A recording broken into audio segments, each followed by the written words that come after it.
അൽഹംദുലില്ലാഹി റബ്ബിൽ ആലമീൻ വസ്സലാത്തു വസ്സലാമു അലാ സയ്യിദിൽ മുർസലീൻ വഅലാ ആലിഹി വസ്വഹാബിഹി അജ്മഈൻ അമ്മാ ബഅദ്. ബഹുമാനികളായ സഹോദരങ്ങളെ, സുഹൃത്തുക്കളെ, പ്രിയപ്പെട്ട പണ്ഡിതന്മാരെ, സാദാത്യങ്ങളെ, ദീർഘിച്ച ഒരു സംസാരത്തിന് ഉദ്ദേശിക്കുന്നില്ല. കാരണം ഇന്ന് വെള്ളിയാഴ്ച രാവായതുകൊണ്ട് നമ്മുടെ സലാത്തിന്റെ മജ്ലിസ് ആരംഭിക്കാനുള്ള സമയമായിട്ടുണ്ട് എന്ന വിവരം നേരത്തെ പറയുകയുണ്ടായി. വാസിലേക്ക് എല്ലാവരും, പ്രത്യേകിച്ച് ഗൾഫ് നാടുകളിലൊക്കെ ജോലിയൊക്കെ കഴിഞ്ഞ് അവരുടെ റൂമുകളിലേക്ക് തിരിച്ചെത്തിയിട്ടുള്ള പല സുഹൃത്തുക്കളും, അല്ലെങ്കിൽ തിരിച്ചെത്താതിരിക്കുന്ന പല സുഹൃത്തുക്കളും ആ മജ്ലിസിനെ പ്രതീക്ഷിച്ചുകൊണ്ടായിരിക്കും ഇരിക്കുന്നത് എന്ന ഒരു ബോധമുണ്ട്. അപ്പൊ അതിലേക്ക് വളരെ കുറച്ച് കാര്യങ്ങൾ മാത്രമാണ് സംസാരിക്കുന്നത്. ബഹുമാനപ്പെട്ട സമസ്ത കേരള ജംഇയ്യത്തുൽ ഉലമായുടെ അജയ്യത ശത്രുക്കളുടെ നാവിൻ തുമ്പിലൂടെ തന്നെ പുറത്തു വന്നുകൊണ്ടിരിക്കുന്ന വളരെ സന്തോഷകരമായ ഒരു സന്ദർഭത്തിലാണ് നമ്മളെല്ലാവരും ഇപ്പോൾ സ്ഥിതി ചെയ്യുന്നത്. സഹോദരന്മാരെ, സമസ്ത കേരള ജംഇയ്യത്തുൽ ഉലമ ആരെങ്കിലും അല്ലെങ്കിൽ ഏതെങ്കിലും വ്യക്തികളെയോ ഏതെങ്കിലും പ്രസ്ഥാനങ്ങളെയോ ഒക്കെ അന്ധമായിട്ട് എതിർക്കുക എന്നുള്ള, അതല്ലെങ്കിൽ സ്വന്തം കാലിനടിയിൽ നിന്ന് അനുയായികൾ ഇളകിപ്പോകുമോ എന്ന് ഭയപ്പെട്ടതിന്റെ പേരിൽ ഒരു പ്രസ്ഥാനത്തെ അല്ലെങ്കിൽ ഒരു വ്യക്തിയെ അല്ലെങ്കിൽ ഒരു ആൾക്കൂട്ടത്തെ വിമർശിക്കുക എന്നുള്ള ഒരു ശൈലി സമസ്ത കേരള ജംഇയ്യത്തുൽ ഉലമാക്കില്ല. പലപ്പോഴും സമസ്തയുടെ പല തീരുമാനങ്ങളെ നമ്മൾ പരിശോധിച്ചാൽ അതുകൊണ്ട് ഏറ്റവും കൂടുതൽ നഷ്ടം സംഘടനാപരമായിട്ട്, ധാർമ്മികമായിട്ടല്ല, ആത്മീയമായിട്ടല്ല, മതപരമായിട്ടല്ല, മറിച്ച് സംഘടനാപരമായിട്ട് ധാരാളം നഷ്ടങ്ങളും കഷ്ടതകളും സമസ്തക്ക് നേരെ ഉണ്ടായി എന്നുള്ളതാണ് യാഥാർത്ഥ്യം. അപ്പൊ ആ നിലക്ക് സമസ്തയുടെ സംഘടനാപരമായ കഷ്ടനഷ്ടങ്ങളെക്കുറിച്ച് പരിതപിക്കുക അല്ലെങ്കിൽ അതിനെക്കുറിച്ച് ചിന്തിക്കുക എന്ന ഒരു സ്വഭാവം സമസ്ത കേരള ജംഇയ്യത്തുൽ ഉലമാക്കില്ല. മറിച്ച് സംഘടനാപരമായ കഷ്ടനഷ്ടങ്ങൾ എത്ര തന്നെ സഹിക്കേണ്ടി വന്നാലും പൊതുജനങ്ങളെ ഹിദായത്തിന്റെ വഴിയിൽ ഉറപ്പിച്ചു നിർത്തുക എന്നുള്ള മഹത്തായ ലക്ഷ്യത്തെ മുന്നിൽ വെച്ചുകൊണ്ടുള്ള പ്രവർത്തന രീതി, ആ ഒരു പ്രവർത്തന പാരമ്പര്യം, അതാണ് ബഹുമാനപ്പെട്ട സമസ്ത കേരള ജംഇയ്യത്തുൽ ഉലമ എക്കാലത്തും കാഴ്ചവെച്ചിട്ടുള്ളത്. അതിന്റെ ഭാഗമായിട്ട് പലപ്പോഴും സ്നേഹിതന്മാരെ ശത്രുക്കളാക്കി മാറ്റുന്ന, അതല്ലെങ്കിൽ അയൽവാസികളെ എതിരാളികളാക്കി മാറ്റുന്ന, അങ്ങനെ പല നിലക്കും പല ബുദ്ധിമുട്ടുകളും അനുഭവിക്കേണ്ടി വരുന്ന തരത്തിൽ ചില ഇടപെടലുകൾ നമ്മൾ നടത്തേണ്ടി വന്നിട്ടുണ്ട്. അത് വ്യക്തിപരമായ നഷ്ടം അതിന്റെ സംഭവമുണ്ട്, സംഘടനാപരമായ ധാരാളം കഷ്ടതകൾ അതിന്റെ പേരിൽ സംഭവിച്ചിട്ടുണ്ട്. പക്ഷെ ധാർമ്മിക പക്ഷത്തു നിന്ന് ചിന്തിച്ചാൽ, മതപരമായ വശത്തു നിന്ന് ചിന്തിച്ചാൽ, അതല്ലെങ്കിൽ സമസ്തയുടെ സ്ഥാപിത ലക്ഷ്യവുമായി ബന്ധപ്പെടുത്തിക്കൊണ്ട് ആലോചിച്ചാൽ അതൊന്നും തന്നെ ഒരു പ്രശ്നമല്ല, അതൊന്നും തന്നെ യഥാർത്ഥത്തിൽ ഒരു ബുദ്ധിമുട്ടല്ല എന്ന് നമുക്ക് മനസ്സിലാക്കാൻ സാധിക്കും. ആ നിലക്ക് ആ ഇനത്തിൽപ്പെട്ട ഒന്നാണ് എന്റെ പ്രിയപ്പെട്ട സഹോദരങ്ങളെ ഈ കളരിക്കൽ യൂസുഫ് എന്ന് പറയുന്ന ഒരു വ്യക്തി. ആ വ്യക്തിയാൽ ഇവിടെ പ്രവർത്തിച്ചു വന്നിരുന്ന ഒരു തരീഖത്ത്, ആ തരീഖത്ത് എന്ന് പറയുമ്പോ ഒരാൾ ഒരു തരീഖത്തുമായിട്ട് ഒരു അമലുമായിട്ട് കുറെ ആളുകളെ സംഘടിപ്പിച്ചുകൊണ്ട് ആ ആളുകൾക്ക് കുറെ അമല് കൊടുത്തിട്ട് അവരെ കൊണ്ട് അമല് ചെയ്യിപ്പിക്കുക എന്നുള്ള ആ ഒരു ലളിതമായ ഒരു വശത്തിലേക്ക് ചിന്തിക്കുമ്പോൾ, ഏതെങ്കിലും ഒരാൾ അങ്ങനെ എന്തെങ്കിലും ചെയ്യുന്നുണ്ടെങ്കിൽ അവരൊക്കെ നമ്മളെ കാൽ കീഴിൽ വരാത്തവരാണ്, നമ്മുടെ സംഘടനാ സംവിധാനത്തിൽ ഒതുങ്ങാത്തവരാണ്, അതല്ലെങ്കിൽ നമ്മുടെ സംഘടനയുടെ പോസ്റ്റർ ഒട്ടിക്കാൻ തയ്യാറാവാത്തവരാണ് എന്ന കാരണം വെച്ചുകൊണ്ട് എതിർക്കുക എന്നുള്ള ഒരു ശൈലി സമസ്തക്കില്ല. അത് പണ്ട് മുതലേ ഇല്ല. നൂർഷാ തങ്ങൾ കേരളത്തിൽ വന്നു, സമസ്ത എതിർത്തില്ല. അദ്ദേഹം ഒരുപാട് ദിക്റിന്റെ മജ്ലിസുകൾ ഇവിടെ സംഘടിപ്പിച്ചിട്ടുണ്ടായിരുന്നു. കേരളത്തിൽ മുഴുക്കെ അദ്ദേഹത്തിന്റെ ദിക്റിന്റെ മജ്ലിസുകൾ ഉണ്ടായിരുന്നു. ഒരു ദിക്റിന്റെ മജ്ലിസിനെ ആരെങ്കിലും സംഘടിപ്പിച്ചു, അത് സംഘടിപ്പിച്ച ആള് സമസ്തയുടെ ആളാണോ അല്ലേ എന്ന് നോക്കിയിട്ട് അതിനെ എതിർക്കുക, സമസ്തയുടെ ആളാണെങ്കിൽ അനുകൂലിക്കുക, സമസ്തയുടെ എതിരാളിയാണെങ്കിൽ ആ ഒരൊറ്റ കാരണം വെച്ചുകൊണ്ട് എതിർക്കുക. അത് സമസ്ത ഒരിക്കലും അന്നേ ചെയ്തില്ല. പിന്നീട് 972 അവരുടെ ഏതാനും ആളുകൾ ഹൈദരാബാദിൽ പോയിട്ട് ചില്ലക്കിരുന്ന് തിരിച്ചു വന്ന് അപ്പോഴാണ് വളരെ അനിസ്ലാമികമായ ഒരുപാട് വാദഗതികൾ അവരുടെ തഅലീമാത്തുകളിൽ എന്ന് വെച്ചാൽ പ്രത്യേകമായി അവർ സംഘടിപ്പിച്ച പഠന ക്ലാസുകളിൽ അവർ വിതരണം ചെയ്യുന്നുണ്ട് എന്ന്. ഇന്നത്തെ പോലെ റെക്കോർഡോ അല്ലെങ്കിൽ കാര്യങ്ങളൊന്നും ഉണ്ടാവില്ല, ടേപ്പ് റിക്കാർഡോ അല്ലെങ്കിൽ മൊബൈലോ മറ്റു സംവിധാനങ്ങളോ ഒന്നും ഇല്ലല്ലോ. അന്ന് അവിടെ പോയി കേട്ട് അത് സത്യസന്ധമായിട്ട് മൊഴി കൊടുത്ത് അത് വിശ്വസനീയമാണോ എന്ന് വീണ്ടും വീണ്ടും പരിശോധിച്ച് അങ്ങനെയൊക്കെ വിലയിരുത്തിയതിനു ശേഷമല്ലാതെ ഒരു അഭിപ്രായ സമന്വയത്തിലേക്കോ അല്ലെങ്കിൽ അഭിപ്രായ രൂപീകരണത്തിലേക്കോ എത്തിപ്പെടാൻ സാധിക്കൂലല്ലോ. അപ്പൊ 972 ശേഷം ഒരുപാട് അബദ്ധജടിലമായ വാദമുഖങ്ങൾ ഇവർ അവതരിപ്പിച്ചപ്പോൾ കേരളത്തിലുള്ള പണ്ഡിതന്മാരുടെയും ഇൽമിന്റെയും ഈ മണ്ണ് ആ വാദഗതികൾ തെറ്റാണെന്ന് തിരിച്ചറിയുകയും അതിനെക്കുറിച്ച് പ്രതികരിക്കുകയും അത് തെറ്റാണ് എന്ന് പൊതുജനങ്ങളെ ബോധവൽക്കരിക്കുകയും ചെയ്തു. അതിന് മുന്നിൽ നടന്നിരുന്ന മഹാന്മാരായ ഷെയ്ഖുന കണ്ണീത്ത് ഉസ്താദും അതുപോലെ തന്നെ ബഹുമാനപ്പെട്ട ശംസുല്ലമായി ഖദ്ദസല്ലാഹു തആല സിറുൽ അസീസും ബഹുമാനപ്പെട്ട കോട്ടുമൽ ഉസ്താദ് പോലുള്ള മഹാരഥന്മാരായ, അതുപോലെ തന്നെ ബഹുമാനപ്പെട്ട KT മാലി മുസ്ലിയാർ പോലെയുള്ള മഹാരഥന്മാരായ വലിയ വലിയ പണ്ഡിതന്മാർ. അതുപോലെ തന്നെ പക്ഷേ അന്ന് ആ നൂരിഷാ തരീഖത്തുമായി ബന്ധപ്പെട്ട ആ തീരുമാനത്തിന്റെ പേരിൽ പല വ്യക്തികളും സമസ്തയുമായിട്ട് അടുത്ത് ബന്ധം പുലർത്തിയിരുന്ന, സമസ്തയുടെ സംഘടനാ സംവിധാനത്തിൽ നിറസാന്നിധ്യമായിരുന്ന, സംഘടനാപരമായ പ്രവർത്തനങ്ങളിൽ വലിയ അളവ് സേവനങ്ങൾ അർപ്പിച്ച പല ആളുകളും അതിന്റെ പേരിൽ സമസ്തയുമായി തെറ്റിപ്പിരിഞ്ഞുപോയി. കുട്ടിയസൻ ഹാജിയെ പോലുള്ള SYSന്റെ സമുന്നതമായ പ്രവർത്തകനായിരുന്ന കുട്ടിയസൻ ഹാജി, അദ്ദേഹമൊക്കെ അതിന്റെ പേരിൽ സമസ്തയുമായിട്ട് അകന്നുപോയി. അതുകൊണ്ട് സംഘടനാപരമായി നല്ലൊരു പ്രവർത്തകനെയാണ് സമസ്തകൾ ജമിയത്തുൽ ഉലമാക്ക് അന്ന് നഷ്ടപ്പെട്ടത്. അങ്ങനെ ഒരുപാട് ആളുകൾ നഷ്ടപ്പെട്ടു. പക്ഷെ ആ നഷ്ടം ഓർത്തുകൊണ്ട് ഇവിടെ സംഘടനാപരമായ നഷ്ടങ്ങളും കാര്യങ്ങളും ആലോചിച്ചുകൊണ്ട് ദീനിയായ പ്രശ്നത്തിന് അതിന്റെ പേരിൽ മൗനം പുലർത്തുക എന്നൊരു സ്വഭാവം സമസ്തയ്ക്കില്ല. പക്ഷെ അതേ സമയത്ത് കേട്ടുകേൾവിയുടെ അടിസ്ഥാനത്തിലോ മറ്റോ സമസ്തയുടെ സംഘടനാ സംവിധാനവുമായിട്ട് സഹകരിക്കുന്നില്ല എന്നുള്ളൊരു പേര് പറഞ്ഞുകൊണ്ട് ഏതെങ്കിലും ആളുകളുടെ ദീനത്തുള്ള പ്രവർത്തനങ്ങളെ എതിർത്തു പോരുക എന്നുള്ളൊരു സ്വഭാവം നമുക്കില്ല. അപ്പൊ അങ്ങനെ ഇതേ ചരിത്രത്തിന്റെ ആവർത്തനം തന്നെയാണ് യഥാർത്ഥത്തിൽ ഈ ആലുവ യൂസുഫ് എന്ന് പറയുന്ന ആളുടെ നേതൃത്വത്തിൽ നടന്ന പ്രവർത്തനങ്ങളുമായി ബന്ധപ്പെട്ട സംഭവങ്ങളും. യഥാർത്ഥത്തിൽ നിങ്ങൾ നോക്കൂ സഹോദരങ്ങള്, എത്ര മാന്യമായ രൂപത്തിലാണ്, ഒരിക്കലും അമാന്യതയുടെ അല്ലെങ്കിൽ അവിവേകത്തിന്റെ യാതൊരു സ്പർശവും നമുക്ക് ചൂണ്ടിക്കാണിക്കാൻ പറ്റാത്ത വിധം വളരെ മാന്യമായ, ഞാൻ പലപ്പോഴും ചിന്തിക്കാറുണ്ട് നമ്മുടെ ഉസ്താദുമാരുടെ ആ മാന്യമായ പെരുമാറ്റം, അതല്ലെങ്കിൽ നമ്മുടെ ഉസ്താദുമാരുടെ വളരെ പക്വമായ പെരുമാറ്റം. ഒരർത്ഥത്തിൽ പറയുകയാണെങ്കിൽ നമ്മളൊക്കെ നമ്മുടെ ഉസ്താദുമാരെ പറ്റി പറയാറുണ്ട്, അവരൊക്കെ സാധുക്കളാണ്, പാവങ്ങളാണെന്ന് പറയാറുണ്ട്. ഏതർത്ഥത്തിൽ അവർ പാവങ്ങളാണ്, സാധുക്കളാണെന്ന് പറഞ്ഞാൽ അവർക്ക് തീരെ സമ്പത്തില്ലാത്ത തനി ഫക്കീറന്മാരാണെന്നോ അതല്ലെങ്കിൽ പ്രതികരണശേഷിയില്ലാത്തവരാണെന്നോ ആ അർത്ഥത്തിലൊന്നുമല്ല. മറിച്ച് അവർക്ക് എന്തില്ല, കൃത്രിമത്വമില്ല. എതിരാളികളെ തോൽപ്പിക്കാൻ ആവശ്യമായ കൃത്രിമമായ അടവുകൾ അതൊന്നും അറിയില്ല. അതറിയില്ല എന്ന് പറഞ്ഞാൽ അത് അവരുടെ ആദർശബോധത്തിന് വിരുദ്ധമായതിനാൽ അവർക്കത് പ്രാവർത്തികമാക്കാനോ അങ്ങനെയൊന്ന് ചിന്തിക്കാൻ പോലെ അവർക്ക് സാധിക്കൂല.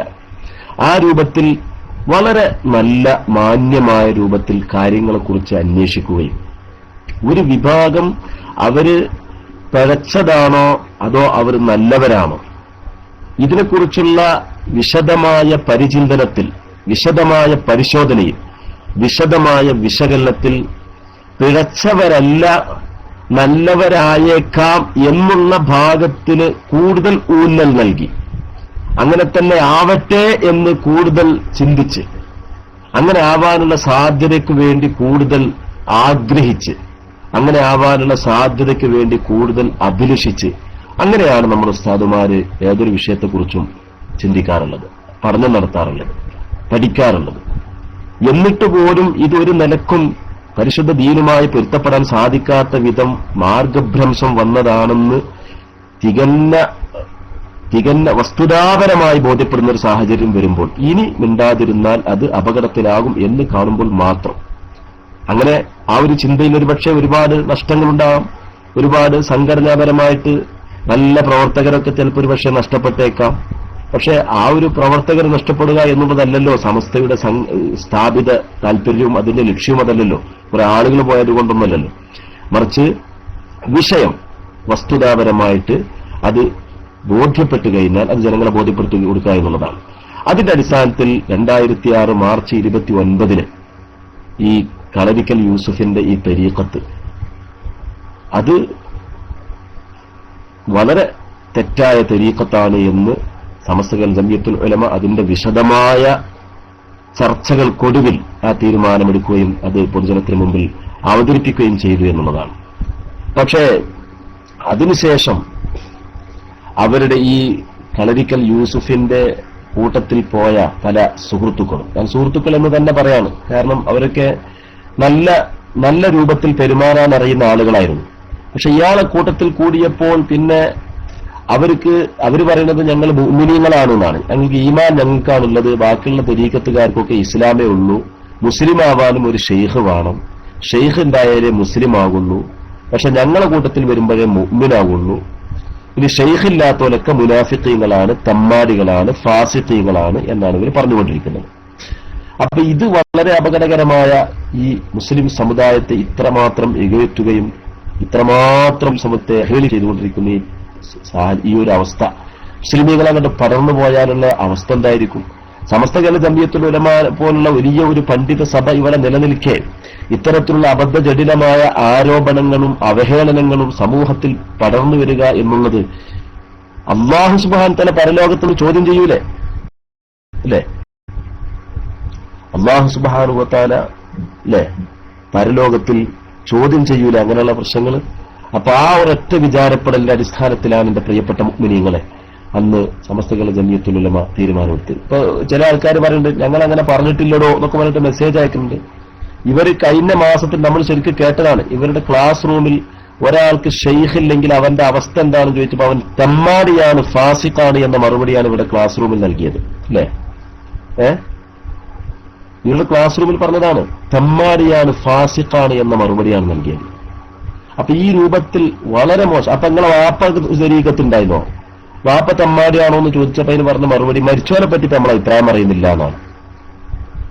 ഞങ്ങളെ വല്ലിപ്പാക്ക് തരീഖത്തുണ്ടായിരുന്നോ എന്ന് ചോദിച്ചപ്പോ എന്താ മറുപടി പറഞ്ഞു? വല്ലിപ്പാക്ക് തരീഖത്തുണ്ടായിരുന്നു. അപ്പൊ ആ വല്ലിപ്പാന്റെ ഷെയ്ഖാരായിരുന്നു ചോദിച്ചപ്പോ അത് ഇടിയങ്കര ഷെയ്ഖായിരുന്നു. പെട്ടെന്ന് അയാൾക്ക് പറയാൻ കിട്ടിയ ഒരു പേരാണ് ഇടിയങ്കര ഷെയ്ഖ്. പക്ഷെ ഇടിയങ്കര ഷെയ്ഖ് എന്ന് പറഞ്ഞാൽ എത്രയോ നൂറ്റാണ്ട് മുമ്പ്, 9 മുമ്പ് വഫാത്തായ മഹാനാണ്. ആ മഹാൻ എങ്ങനെ ഈ വല്ലിപ്പാക്ക് തരീഖത്ത് കൊടുത്തത് എന്ന് ചോദിച്ചപ്പോഴാണ് ഇയാൾ ആകെ വട്ടം കറങ്ങിയത്. അങ്ങനെ ഉണ്ടായി, സംഭവം ഉണ്ടായി. അല്ലേ? അപ്പൊ എന്റെ പ്രിയപ്പെട്ട മുഅ്മിനീങ്ങളെ, സഹോദരങ്ങളെ, കൊണ്ടോട്ടിയിൽ വന്നിട്ട് ഇയാൾ പ്രസംഗിച്ചതാണ്. ആര്? ഈ ഷെയ്ഖ് പ്രസംഗിച്ചതാണ്. എന്താ പ്രസംഗിച്ചത്? ഷെയ്ഖിൽ ഒരു മുസ്ലിം ആവാനും ഒരു ഷെയ്ഖ് വേണം, മുസ്ലിം ആവാനും ഒരു ഷെയ്ഖ് വേണമെന്ന് അയാൾ പ്രസംഗിച്ചിട്ടുണ്ട്. അല്ലേ? അത് കൊണ്ടോട്ടിൽ വന്നിട്ട് അയാൾ പ്രസംഗത്തിന്റെ റെക്കോർഡ് നമ്മളെ കയ്യിലുണ്ടല്ലോ. അപ്പൊ എന്റെ പ്രിയപ്പെട്ട സഹോദരങ്ങളെ, ഇത് വളരെ അപകടകരമായ വാദമാണ്. ഇവരുടെ തരീഖത്തിൽ കൂടുമ്പോഴേ മുഅ്മിനാവുള്ളൂ, അല്ലാത്ത തരീഖത്ത്, ഇത് തരീഖത്തുകൾ തമ്മിലുള്ള പ്രശ്നമാണ്. യഥാർത്ഥത്തിൽ സമസ്ത കേരള ജംഇയ്യത്തുൽ ഉലമയും ഇവരും തമ്മിലുള്ള പ്രശ്നമല്ല, തരീഖത്തുകൾ തമ്മിലുള്ള പ്രശ്നങ്ങളാണ്. കേരളത്തിൽ ഞാനൊരു ചോദ്യം ചോദിക്കട്ടെ. ഇവര് പറയുന്നല്ലോ, ഇവര് പലപ്പോഴും പല സദസ്സുകളിലും പല സംഭാഷണങ്ങളിലും ഇവർ ചോദിക്കുന്നൊരു ചോദ്യമുണ്ട്, നിങ്ങൾക്കൊരു തരീഖത്ത് പറഞ്ഞു കൊടുക്കാൻ കഴിയുമോ? എന്നാൽ തിരിച്ചൊരു ചോദ്യം ചോദിക്കട്ടെ. തിരിച്ചൊരു ചോദ്യം, നിങ്ങളുടെ ഈ പറഞ്ഞ തരീഖത്തുണ്ടല്ലോ, ഈ പറഞ്ഞ തരീഖത്ത്, ഈ തരീഖത്ത് ഇപ്പൊ നമ്മൾ തമ്മിൽ അഭിപ്രായ വ്യത്യാസം ഇല്ലേ? ഒരു അഭിപ്രായ വ്യത്യാസം, നിങ്ങൾ പറയുന്നത് ശരിയാണ്, ഞങ്ങൾ പറയുന്നത് ശരിയല്ല. അപ്പൊ അതൊന്ന് മാറ്റിവെക്കാം. ഇതല്ലാത്ത വേറൊരു തരീഖത്ത് കേരളത്തിലുണ്ട് നിങ്ങൾക്ക് പറയാനില്ലോ? അയ്യോ, ഇല്ലാത്ത വേറൊരു തരീഖത്ത് കേരളത്തിലുണ്ടോ ഇല്ലേ? പറയണം. ഇതല്ലാത്ത വേറൊരു തരീഖത്ത് കേരളത്തിലുണ്ടോ ഇല്ലയോ? പറയണം. അതെന്താ നിങ്ങൾ പറയാത്തത്? അപ്പോ ഇതിലെന്തോ നിങ്ങൾക്ക് ദുരൂഹതയുണ്ട്. നിങ്ങളുടെ ആ ദുരൂഹത മറനീക്കി പുറത്തു ചാരിച്ചു എന്നുള്ളതാണോ ബഹുമാനപ്പെട്ട സമസ്ത കേരള ജംഇയ്യത്തുൽ ഉലമ ചെയ്ത തെറ്റ്? അന്ന് സമസ്ത കേരള ജംഇയ്യത്തുൽ ഉലമ പറഞ്ഞു, ഷഹാദത്ത് കലിമ രണ്ടും, അഥവാ അഷ്ഹദു അല്ലാ ഇലാഹ ഇല്ലല്ലാഹ് അഷ്ഹദു അന്ന മുഹമ്മദൻ റസൂലുള്ളാഹ്, ഈ സത്യസാക്ഷ്യം അതതിന്റെ നിബന്ധനകൾ പ്രകാരം ഒരാൾ വിശ്വസിച്ച് ഉറപ്പിച്ച് നാവുകൊണ്ട് പ്രഖ്യാപിച്ചവരൊക്കെ മുസ്ലിമും മുഅ്മിനുമാണ്. ഇത് നാളിതുവരെയുള്ള മുസ്ലിം സമൂഹത്തിന്റെ ഇജ്മാ ആണ്. ആ ഇജ്മാഇന് തെളിവെന്ത് ഇബാറത്തുണ്ടോ എന്ന ഇവരുടെ ചോദ്യത്തിന് കൊണ്ടോട്ടിയിൽ നമ്മുടെ പരിപാടിയിൽ മഹാനായ ഇമാം നവവി റഹ്മത്തുള്ളാഹി അലൈഹി തങ്ങളുടെ ശർഹ് മുസ്ലിമിന്റെ ഇബാറത്ത് നമ്മൾ വായിച്ചു. ആ ഇബാറത്തിൽ പറഞ്ഞത് മുസ്ലിം പണ്ഡിതന്മാർ ഇതിൽ ഏകോപിച്ചു എന്നത് ഇത്തഫഖ എന്ന അറബി വാക്കാണ് ഉപയോഗിച്ചത്. ഇവിടെ ഇത്തഫഖ എന്നല്ലേ പറഞ്ഞുള്ളൂ, ഇജ്മാ എന്ന് പറഞ്ഞിട്ടില്ലല്ലോ. ഇജ്മാ എന്ന അറബി വാക്കല്ലേ സമസ്തയുടെ പ്രസ്താവനയിലുള്ളത്, അതിനെ ഇമാം പറഞ്ഞിട്ടില്ലല്ലോ എന്ന ഒരു ചോദ്യം ചോദിച്ചിട്ട് ജനങ്ങളിൽ ഒരു വട്ടം കറക്കലുണ്ടാക്കായിരുന്നു ഇവർ ചെയ്തത്.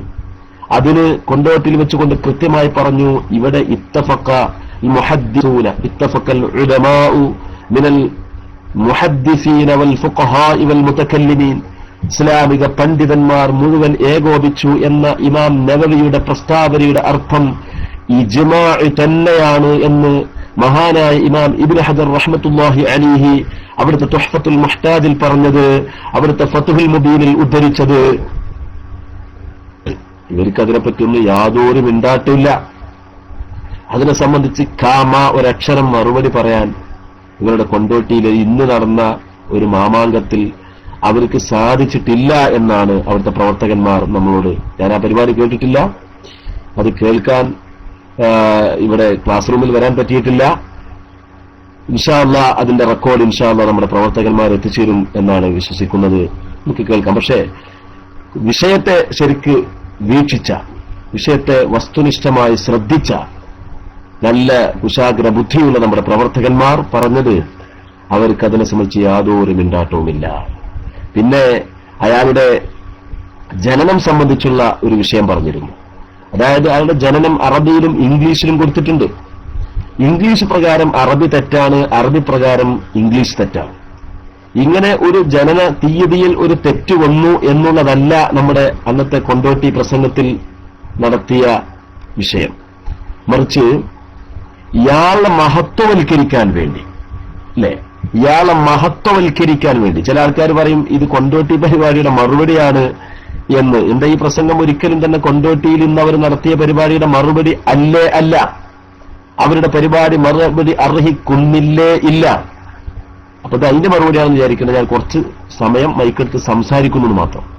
എന്റെ പ്രിയപ്പെട്ട സുഹൃത്തുക്കളെ, അയാളുടെ ജനനത്തിന്റെ പ്രശ്നം എന്താണ്? ഇയാളുടെ ജന്മദിനം ഇത്രാന്തി എന്ന് പറഞ്ഞുകൊണ്ടാണ് കാലങ്ങളായിട്ട് ഇവരുടെ അനവധി പുസ്തകങ്ങളിൽ ഏതെങ്കിലും ഒന്നോ രണ്ടോ പുസ്തകത്തിലുള്ള പ്രശ്നമല്ല, ഒരുപാട് തവണകളായിട്ട് ഇവർ നിരന്തരമായിട്ട് ഇയാളുടെ ഇല്ലാത്ത ഒരു ജീവചരിത്രം, ഒരു ബയോഗ്രഫി ഇവർ പടച്ചുണ്ടാക്കുന്നുണ്ട്. ആ ജീവചരിത്രത്തിലൂടെ ഇയാൾ വലിയൊരു മഹാത്മാവാണ് എന്ന് വരുത്തി തീർക്കുകയാണ് ചെയ്യുന്നത്. അതിനു വേണ്ടിയാണ് ഇവരെന്ത് പറയുന്നത്, റമദാൻ 17 ജനിച്ചു, അത് തന്നെ തിങ്കളാഴ്ച, അല്ലെ, റമദാൻ 17 ജനിച്ചു, അത് തന്നെ തിങ്കളാഴ്ച എന്ന് പറഞ്ഞിട്ട് ബദരീങ്ങളുടെ ആ ദിവസത്തെ തിങ്കളാഴ്ച ആയത് തന്നെ എന്ന് പറഞ്ഞിട്ട് അദ്ദേഹത്തിന്റെ ജന്മദിനത്തിന്റെ മഹത്വം പറഞ്ഞിട്ട് മീലാദ് കുത്തുബുസ്സമാന്റെ ജന്മദിനം ആഘോഷം നടത്തിക്കൊണ്ടിരിക്കുന്ന സാഹചര്യത്തിലാണ് നമ്മളന്ന് കൊണ്ടോട്ടിയിൽ പറഞ്ഞത്. അങ്ങനെയാണെങ്കിൽ നിങ്ങൾ ഈ കൊടുത്ത ഇംഗ്ലീഷ് ഡേറ്റും അറബി ഡേറ്റിലും ഏതാണ് ശരി? അതിനിവർ പറഞ്ഞ മറുപടി ഇതാണത്രേ, അതൊരു അച്ചടിപ്പടവാണ്, ഒരു പുസ്തകത്തിൽ കൊടുത്ത തെറ്റാണ് മാത്രം പറഞ്ഞു. ഒരു പുസ്തകത്തിലല്ല സഹോദരങ്ങളെ നിങ്ങളിത് കൊടുത്തുകൊണ്ടിരിക്കുന്നത്. നിങ്ങളുടെ നിരവധി പുസ്തകങ്ങളിൽ, അനവധി പുസ്തകങ്ങളിൽ, നിങ്ങളുടെ മാസികകളിൽ, പിന്നീട് ഇറക്കിയ പുസ്തകങ്ങളിൽ, ഏറ്റവും ഒടുവിലിറക്കിയ പുസ്തകങ്ങളിൽ വരെ നിങ്ങൾ ഈ ജനന തീയതി മാറ്റമില്ലാതെ നടത്തിക്കൊണ്ടിരിക്കുന്നു. ഞാൻ ചോദിക്കട്ടെ, ഇന്ന് വളരെ കൃത്യമായിട്ട് ഈ രണ്ട് തീയതികൾ തമ്മിൽ കമ്പയർ ചെയ്തുകൊണ്ട് ഇതിന്റെ വസ്തുത തിരിച്ചറിയാൻ ഏത് 2ാം ക്ലാസ് വിദ്യാർത്ഥിക്കും സാധിക്കുന്ന കാര്യമല്ലേ? അതുപോലും നിങ്ങൾക്ക് അതുപോലും ഒന്ന് ശരിയാക്കാൻ സാധിക്കാത്ത നിങ്ങളാണോ ഇയാളുടെ ജന്മത്തിന്റെ മഹത്വം പറഞ്ഞിട്ട്, ഇയാളെ മഹത്വവൽക്കരിച്ചിട്ട്, ഇയാളുടെ പാരമ്പര്യത്തിന്റെ മഹത്വം പറഞ്ഞിട്ട് ഇയാളെ വലിയ കുത്തുബുൽ അഖ്താബാക്കിയിട്ട്, കുത്തുബുൽ സമാനാക്കിയിട്ട് കൊണ്ടു നടക്കുന്നത് എന്നാണ് ഞങ്ങളെ ചോദ്യം. ആ ചോദ്യത്തിന് എവിടെ മറുപടി? അത് തെറ്റുപറ്റിയതാണത്രേ. അതാണ് ഞങ്ങൾ പറഞ്ഞത്. ഇങ്ങനെ തെറ്റുപറ്റി ഇങ്ങനെ കളവ് പറയുന്ന ആളുകൾ ഒരു വട്ടമാണെങ്കിൽ അതൊരു തെറ്റാണെന്ന് പറയാം. ഒരു വട്ടമല്ല, അനേക വട്ടം എത്രയോ പുസ്തകങ്ങൾ ഇവർ ഇത് എഴുതിക്കൊണ്ടിരിക്കുകയാണ്. അതില് ഒരു തെറ്റാണെങ്കിൽ കുഴപ്പമില്ല. അനേകം തവണയായിട്ട് ഈ തെറ്റുകൾ ആവർത്തിച്ച് വായനക്കാരെ തെറ്റിദ്ധരിപ്പിക്കുന്ന ഈ ഏർപ്പാട് അല്ലേ? വായനക്കാരെ അല്ലേ തെറ്റിദ്ധരിപ്പിക്കുന്ന ഈ ഏർപ്പാടിനെയാണ് ഞങ്ങൾ ചോദ്യം ചെയ്തത്. അതിനെക്കുറിച്ച് ഒരക്ഷരം പറയാൻ അവർക്ക് സാധിച്ചിട്ടില്ല എന്നാണ് എന്റെ സഹോദരങ്ങളെ നമ്മൾ മനസ്സിലാക്കണം. അതുപോലെ തന്നെ സമസ്തയെക്കുറിച്ച് ഇയാള് ഇപ്പൊ ഈ അടുത്ത് പറഞ്ഞത് എന്താ? സമസ്ത ബ്രിട്ടീഷ് ഉൽപ്പന്നമാണ്. കഴിഞ്ഞ കൊണ്ടോട്ടി പരിപാടിയിൽ നമ്മൾ പറഞ്ഞു സമസ്തയുടെ രൂപീകരണം 1926 സ്വാതന്ത്ര്യം ലഭിച്ചത് 1947 ഈ 26-47 കൊല്ലത്തെ 21 കൊല്ലത്തെ ഇന്ത്യൻ സ്വാതന്ത്ര്യ സമരത്തിന്റെ ചരിത്രം എന്താണ്? അതിനു മുമ്പുള്ള ചരിത്രം എന്താണ്? ഇത് രണ്ടും വിവേചിച്ചറിയാൻ കഴിയാത്ത, ചരിത്ര പാണ്ഡിത്യമില്ലാത്ത, ചരിത്രബോധമില്ലാത്ത, ചരിത്ര വിവരമില്ലാത്ത ഇയാളാന്നിട്ട് സമസ്ത ബ്രിട്ടീഷ് ഉൽപ്പന്ന എന്ന് പറയുന്നത്. അങ്ങനെയാണെങ്കിൽ ഇവിടുത്തെ മുസ്ലിം ലീഗ് പ്രസ്ഥാനം ബ്രിട്ടീഷ് ഉൽപ്പന്നാന്ന് വരില്ലേ? ഇവിടുത്തെ കോൺഗ്രസ് പ്രസ്ഥാനം ബ്രിട്ടീഷ് ഉൽപ്പന്നമാണെന്ന് വരില്ലേ? മഹാത്മാഗാന്ധി ബ്രിട്ടീഷ് ഉൽപ്പന്നമാണെന്ന് വരില്ലേ? ജവഹർലാൽ നെഹ്റു ബ്രിട്ടീഷ് ഉൽപ്പന്നമാണെന്ന് വരില്ലേ? മൗലാന മുഹമ്മദ് അലി ബ്രിട്ടീഷ് ഉൽപ്പന്നമാണെന്ന് വരില്ലേ? മുഹമ്മദ് അലി ജിന്ന ബ്രിട്ടീഷ് ഉൽപ്പന്നമാണെന്ന് വരില്ലേ? അഹമ്മദ് റവാഖാൻ ബറേൽവി റഹ്മത്തുള്ളാഹി അലൈഹി ബ്രിട്ടീഷ് ഉൽപ്പന്നമാണെന്ന് വരില്ലേ? ഇങ്ങനെ നിരവധി ചോദ്യങ്ങൾ കൊണ്ടോട്ടിയിൽ നടത്തിയപ്പോൾ അതിനൊന്നും മറുപടിയില്ല അല്ലേ? സമസ്തയിൽ മെമ്പറാവണമെങ്കിൽ ബ്രിട്ടീഷ് കക്ഷിയാവണം എന്ന് പ്രമേയത്തിൽ പറഞ്ഞിട്ടില്ല. അങ്ങനെ പറഞ്ഞിട്ടില്ല. ഗവൺമെന്റ് കക്ഷിയാവണം, കോൺഗ്രസ് കക്ഷിയാവരുത്. ഇന്ത്യ രാജ്യത്തെ ഹിന്ദുവൽക്കരിക്കുവാൻ ശ്രമം നടന്ന ആ സാഹചര്യത്തിൽ കോൺഗ്രസിലൂടെ ഇന്ത്യ രാജ്യത്തെ ഹിന്ദുവൽക്കരിക്കുവാൻ വേണ്ടി ശ്രമം നടന്നു. വർഗീയവാദികൾ കോൺഗ്രസിനെ ഹൈജാക്ക് ചെയ്തു. അതിൽ പ്രതിഷേധിച്ചുകൊണ്ട് മൗലാന മുഹമ്മദ് അലി കോൺഗ്രസിൽ നിന്ന് രാജിവെച്ചു. അനേകം മുസ്ലിമീങ്ങൾ കോൺഗ്രസിൽ നിന്ന് രാജിവെച്ചു. ആ പ്രത്യേകമായ രാഷ്ട്രീയ സാഹചര്യത്തിൽ കോൺഗ്രസിന്റെ ഈ മറിമായത്തെ തുറന്നു കാണിക്കുവാൻ വേണ്ടി അന്ന് സമസ്തകൾ ജമിയത്തുൽ ഉലമ മാത്രമല്ല ഉത്തരേന്ത്യൻ പണ്ഡിത സഭയും അന്ന് കോൺഗ്രസിനെതിരെ തീരുമാനമെടുത്തിട്ടുണ്ട്. അഹമ്മദ് റവാഖാൻ ബ്രിട്ടീഷ് വിരുദ്ധ സമരത്തിനെതിരെ അന്ന് ചില ശബ്ദങ്ങൾ നടത്തിയിട്ടുണ്ട്, അന്ന് ചില കാര്യങ്ങൾ വെളിപ്പെടുത്തിയിട്ടുണ്ട്. അതൊക്കെ അന്നത്തെ ചരിത്രം ശരിക്കറിയണം, മനസ്സിലായോ? അന്നത്തെ കോൺഗ്രസിനെ വർഗീയവൽക്കരിക്കുവാൻ വേണ്ടി ശ്രമം നടത്തിയ ആളുകളാണ് ഇന്ന് BJP ആയിട്ട് മാറിയത്. അത് മനസ്സിലാക്കണം. അന്നത്തെ കോൺഗ്രസിനെ വർഗീയവൽക്കരിച്ചുകൊണ്ട് ഇന്ത്യ രാജ്യത്തെ ഹിന്ദു രാഷ്ട്രമാക്കാൻ വേണ്ടി കളി നടത്തിയ ആളുകളാണ് പിന്നീട് BJP ആയി മാറിയത്, ജനസംഘമായി മാറിയത്, സംഘപരിവാറായി മാറിയത്. ഇത് മനസ്സിലാക്കണം. ഇത് മനസ്സിലാക്കാതെ, ചരിത്രം അറിയാതെ, രാഷ്ട്രീയം അറിയാതെ, അന്നത്തെ പ്രത്യേക രാഷ്ട്രീയം അറിയാതെ ഞാൻ ചോദിക്കട്ടെ, 1929 ഇന്ത്യ രാജ്യത്തിന് കീഴാള പദവി നൽകാമെന്ന് പറഞ്ഞുകൊണ്ട് ബ്രിട്ടീഷുകാരുമായിട്ട് ഭരണത്തിൽ പങ്കാളിത്തത്തിൽ പങ്കെടുത്ത കോൺഗ്രസും മുസ്ലിം ലീഗും ബ്രിട്ടീഷ് ഉൽപ്പന്നമാണോ? ചോദ്യം. അന്ന് ഇവിടുന്ന് മദ്രാസ് അസംബ്ലിയിലേക്ക് ഇലക്ഷനിൽ അവരെ മത്സരിപ്പിച്ച മലബാറിലെ മുസ്ലിമീങ്ങൾ ബ്രിട്ടീഷ് ഉൽപ്പന്നക്കാരായിരുന്നു. 1930-കളിലുണ്ടായ സംഭവങ്ങളല്ലേത്? ഈ പ്രത്യേക പരിതസ്ഥിതിയിൽ എന്റെ പ്രിയപ്പെട്ട സഹോദരങ്ങളെ, സമസ്തകൾ ജമിയത്തുൽ ഉലമ നടത്തിയ ഇടപെടലുകൾ അതിനെ അന്നത്തെ കോൺഗ്രസിനെതിരുള്ള പ്രമേയമാണ് യഥാർത്ഥത്തിൽ മലബാറിലെ മുസ്ലിം ലീഗ് പ്രസ്ഥാനത്തിന് വളർച്ചയുണ്ടാക്കിയത് എന്ന ചരിത്രം അതറിയണം. മുസ്ലിം ലീഗ് പ്രസ്ഥാനത്തിന് വളർച്ച. പിന്നെ ഖാൻ ബഹദൂർമാര് അതും തെറ്റിദ്ധരിപ്പിക്കാൻ വേണ്ടി ശ്രമം നടത്തണ്ട. ബ്രിട്ടീഷുകാർ ജന്മിമാരുടെ അവരുടെ നേതാക്കളിലൂടെ ഇവിടുത്തെ മറ്റു സമുദായക്കാർക്ക് ചില സ്വാധീനങ്ങൾ ഉണ്ടാക്കിയപ്പോൾ അവർ മുസ്ലിമീങ്ങളായ ആളുകളുടെ നേതാക്കന്മാർക്ക് നൽകിയ ചില പദവികളും സ്വാധീനങ്ങളും ഉപയോഗപ്പെടുത്തുവാൻ വേണ്ടി മുസ്ലിമീങ്ങൾ ശ്രമം നടത്തിയിട്ടുണ്ടെങ്കിൽ അത് സാമുദായികമായ അത്തരത്തിലുള്ള ശ്രമങ്ങൾ മറ്റു സമുദായങ്ങൾ സർക്കാരിൽ നിന്ന് പലതും നേടിയെടുക്കുവാൻ ശ്രമം നടത്തുമ്പോൾ നമ്മുടെ സമുദായം നോക്കിയിരുന്നാൽ അപകടത്തിൽപ്പെടും എന്നുള്ള വളരെ വളരെ ദീർഘദൃഷ്ടിയോടുകൂടിയുള്ള ആ വീക്ഷണത്തിന്റെ അടിസ്ഥാനത്തിൽ അതാണ് സഹോദരന്മാരെ ഈ ഖാൻ ബഹാദൂർമാർ അവരുടെ ബ്രിട്ടീഷ് പദവി അന്ന് പല ആളുകൾക്കും മുസ്ലിം സമുദായത്തിൽപ്പെട്ട പല ആളുകൾക്കും കൊടുത്തപ്പോ സമസ്ത കേരള ജംഇയ്യത്തുൽ ഉലമ അതിനെ എതിർക്കാതിരുന്നത് അതുകൊണ്ടാണ്. കാരണം അന്യ സമുദായക്കാരായ അവിടുത്തെ ക്രൈസ്തവർക്കും ഹൈന്ദവർക്കും ബ്രിട്ടീഷുകാർ വാരിക്കോരി കൊടുത്തപ്പോ മുസ്ലിമീങ്ങൾ മാത്രം തന്നെ നോക്കി നിന്നിട്ടുണ്ടെങ്കിലേ അതുകൊണ്ട് ഒരുപാട് പ്രശ്നങ്ങളുണ്ടാവും. മനസ്സിലായോ? ഞാൻ ചോദിക്കട്ടെ, 1930കളിൽ ബ്രിട്ടീഷുകാരോടൊപ്പം ഭരണത്തിൽ പങ്കെടുത്ത മുസ്ലിമീങ്ങളെ സംബന്ധിച്ച് നിങ്ങളുടെ അഭിപ്രായം എന്താണ്? 1930കളിൽ ബ്രിട്ടീഷുകാരുടെ അസംബ്ലികളിൽ മത്സരിച്ച മുസ്ലിമീങ്ങളെ സംബന്ധിച്ച് നിങ്ങളുടെ അഭിപ്രായം എന്താണ്? അതൊന്ന് പറയും. ബാക്കി അവിടെ നിൽക്കട്ടെ. 1930കളിൽ ബ്രിട്ടീഷുകാരുടെ കീഴിലുള്ള അസംബ്ലികളിൽ മത്സരിച്ച മുസ്ലിമീങ്ങളെ സംബന്ധിച്ച് നിങ്ങളുടെ അഭിപ്രായം എന്താണ്? അവർ ബ്രിട്ടീഷ് ഉൽപ്പന്നക്കാരാണോ? അവർ ബ്രിട്ടീഷ് ഉൽപ്പന്നമായിരുന്നോ? അത് രാഷ്ട്രീയമായ നീക്കുപോക്കിന്റെ അടിസ്ഥാനത്തിലുള്ള സമുദായത്തിന്റെ പ്രത്യേകമായ അവസ്ഥയായിരുന്നു അന്നുണ്ടായിരുന്നത്? എന്താ നിങ്ങൾക്ക് ചിന്തിക്കാൻ നിങ്ങളുടെ തലയിൽ തലച്ചോറില്ലേ? നിങ്ങൾക്ക് അല്ലാഹു തആല തരീഖത്ത് തന്നിട്ടില്ലെങ്കിലും ബുദ്ധി തന്നിട്ടില്ലേ? നിങ്ങൾക്ക് അല്ലാഹു തആല ശരിയായ തരീഖത്തിന്റെ വഴി എത്തിച്ചു തന്നിട്ടില്ലെങ്കിലും നിങ്ങൾക്ക് അല്ലാഹു തആല ബുദ്ധി എന്ന് പറഞ്ഞ സംഗതി തലച്ചോറിൽ തന്നിട്ടില്ലേ? അത് വെച്ചുകൊണ്ട് ഈ പറയുന്ന കാര്യങ്ങളൊന്ന് ചിന്തിച്ചാൽ തന്നെ കാര്യങ്ങൾ നിങ്ങൾക്ക് മനസ്സിലാവില്ലേ? ഞാൻ ചോദിക്കട്ടെ ലളിതമായൊരു ചോദ്യം. 1921 വരെ കേരളത്തിൽ എത്രയോ മാപ്പിള കലാപങ്ങൾ ഉണ്ടായിട്ടുണ്ട്. ജന്മിമാർക്കെതിരിൽ, ഭരണകൂടത്തിനെതിരിൽ എത്രയോ ഉണ്ടായിട്ടുണ്ട്. ഞാൻ ചോദിക്കട്ടെ, 1921 ശേഷം 47 വരെയുള്ള കാലയളവിൽ എന്തുകൊണ്ട് ഉണ്ടായില്ല? എന്തുകൊണ്ടുണ്ടായില്ല? മുസ്ലിമീങ്ങൾ ബ്രിട്ടീഷുകാരുടെ നക്കാപ്പിച്ചകളായി മാറി എന്നാണോ അതിന്റെ അർത്ഥം? മുസ്ലിമീങ്ങൾ ബ്രിട്ടീഷുകാരുടെ ഓരത്ത് നിൽക്കുന്ന ആളുകളായി മാറി എന്നാണോ അതിന്റെ അർത്ഥം? ആണോ? ഇല്ലേ? ഉമർ ഖാദി റളിയല്ലാഹു തആല അൻഹുവിന്റെ കാലയളവിൽ ഉണ്ടായിരുന്ന ആ സമരമാർഗത്തിൽ നിന്ന് പിന്നീട് മുസ്ലിമീങ്ങൾ രാജ്യവ്യാപകമായിട്ട് മുസ്ലിമീങ്ങൾ ബ്രിട്ടീഷുകാരോടൊപ്പം ഭരണത്തിൽ എന്തുകൊണ്ട് പങ്കെടുത്തു? കേരളം മാത്രമല്ലല്ലോ ഇന്ത്യ രാജ്യം.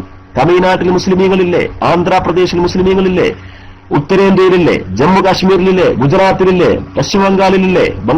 അതുപോലെ ബീഹാറിലും ആസാമിലും ഒറീസയിലും കർണാടകത്തിലുമൊക്കെ ഇല്ലേ? അവിടെയുള്ള മുസ്ലിമീങ്ങളൊക്കെ എന്തുകൊണ്ട് ഇങ്ങനെ ഒരു തീരുമാനമെടുത്തു? അല്ലേ? വിഷയമല്ലേ? ഗാന്ധിജിക്കെതിരിൽ നിങ്ങൾ നോക്കണം, 1929 രാജ്യത്തിന് കീഴാള പദവി നൽകാമെന്ന് ബ്രിട്ടീഷുകാർ തീരുമാനമെടുത്തു. പക്ഷെ ആ തീരുമാനമെടുത്താൽ ഞങ്ങൾക്ക് പൂർണ്ണ സ്വാതന്ത്ര്യമാണ് വേണ്ടത് എന്ന് ഗാന്ധിജി പ്രതികരിച്ചു. എന്നിട്ട് നിയമലംഘനം എന്ന് പറഞ്ഞിട്ട് ഒരു സമര രീതി ആവിഷ്കരിച്ചു. ആ സമര രീതിയോട് പോലും അന്ന് മുസ്ലിമീങ്ങൾ പുറംതിരിഞ്ഞു നിന്നു. ഇത് കേരളത്തിന്റെ വിഷയമല്ല. ആ പ്രശ്നമാക്കേണ്ട പൈസ അതൊക്കെയാ മനസ്സിലാക്കുന്നുണ്ട്. വിഷയം മാറ്റിവിടും, ടെസ്റ്റുകളും വിഷയം മാറ്റിവിടും, അത് ശരിയാണ്.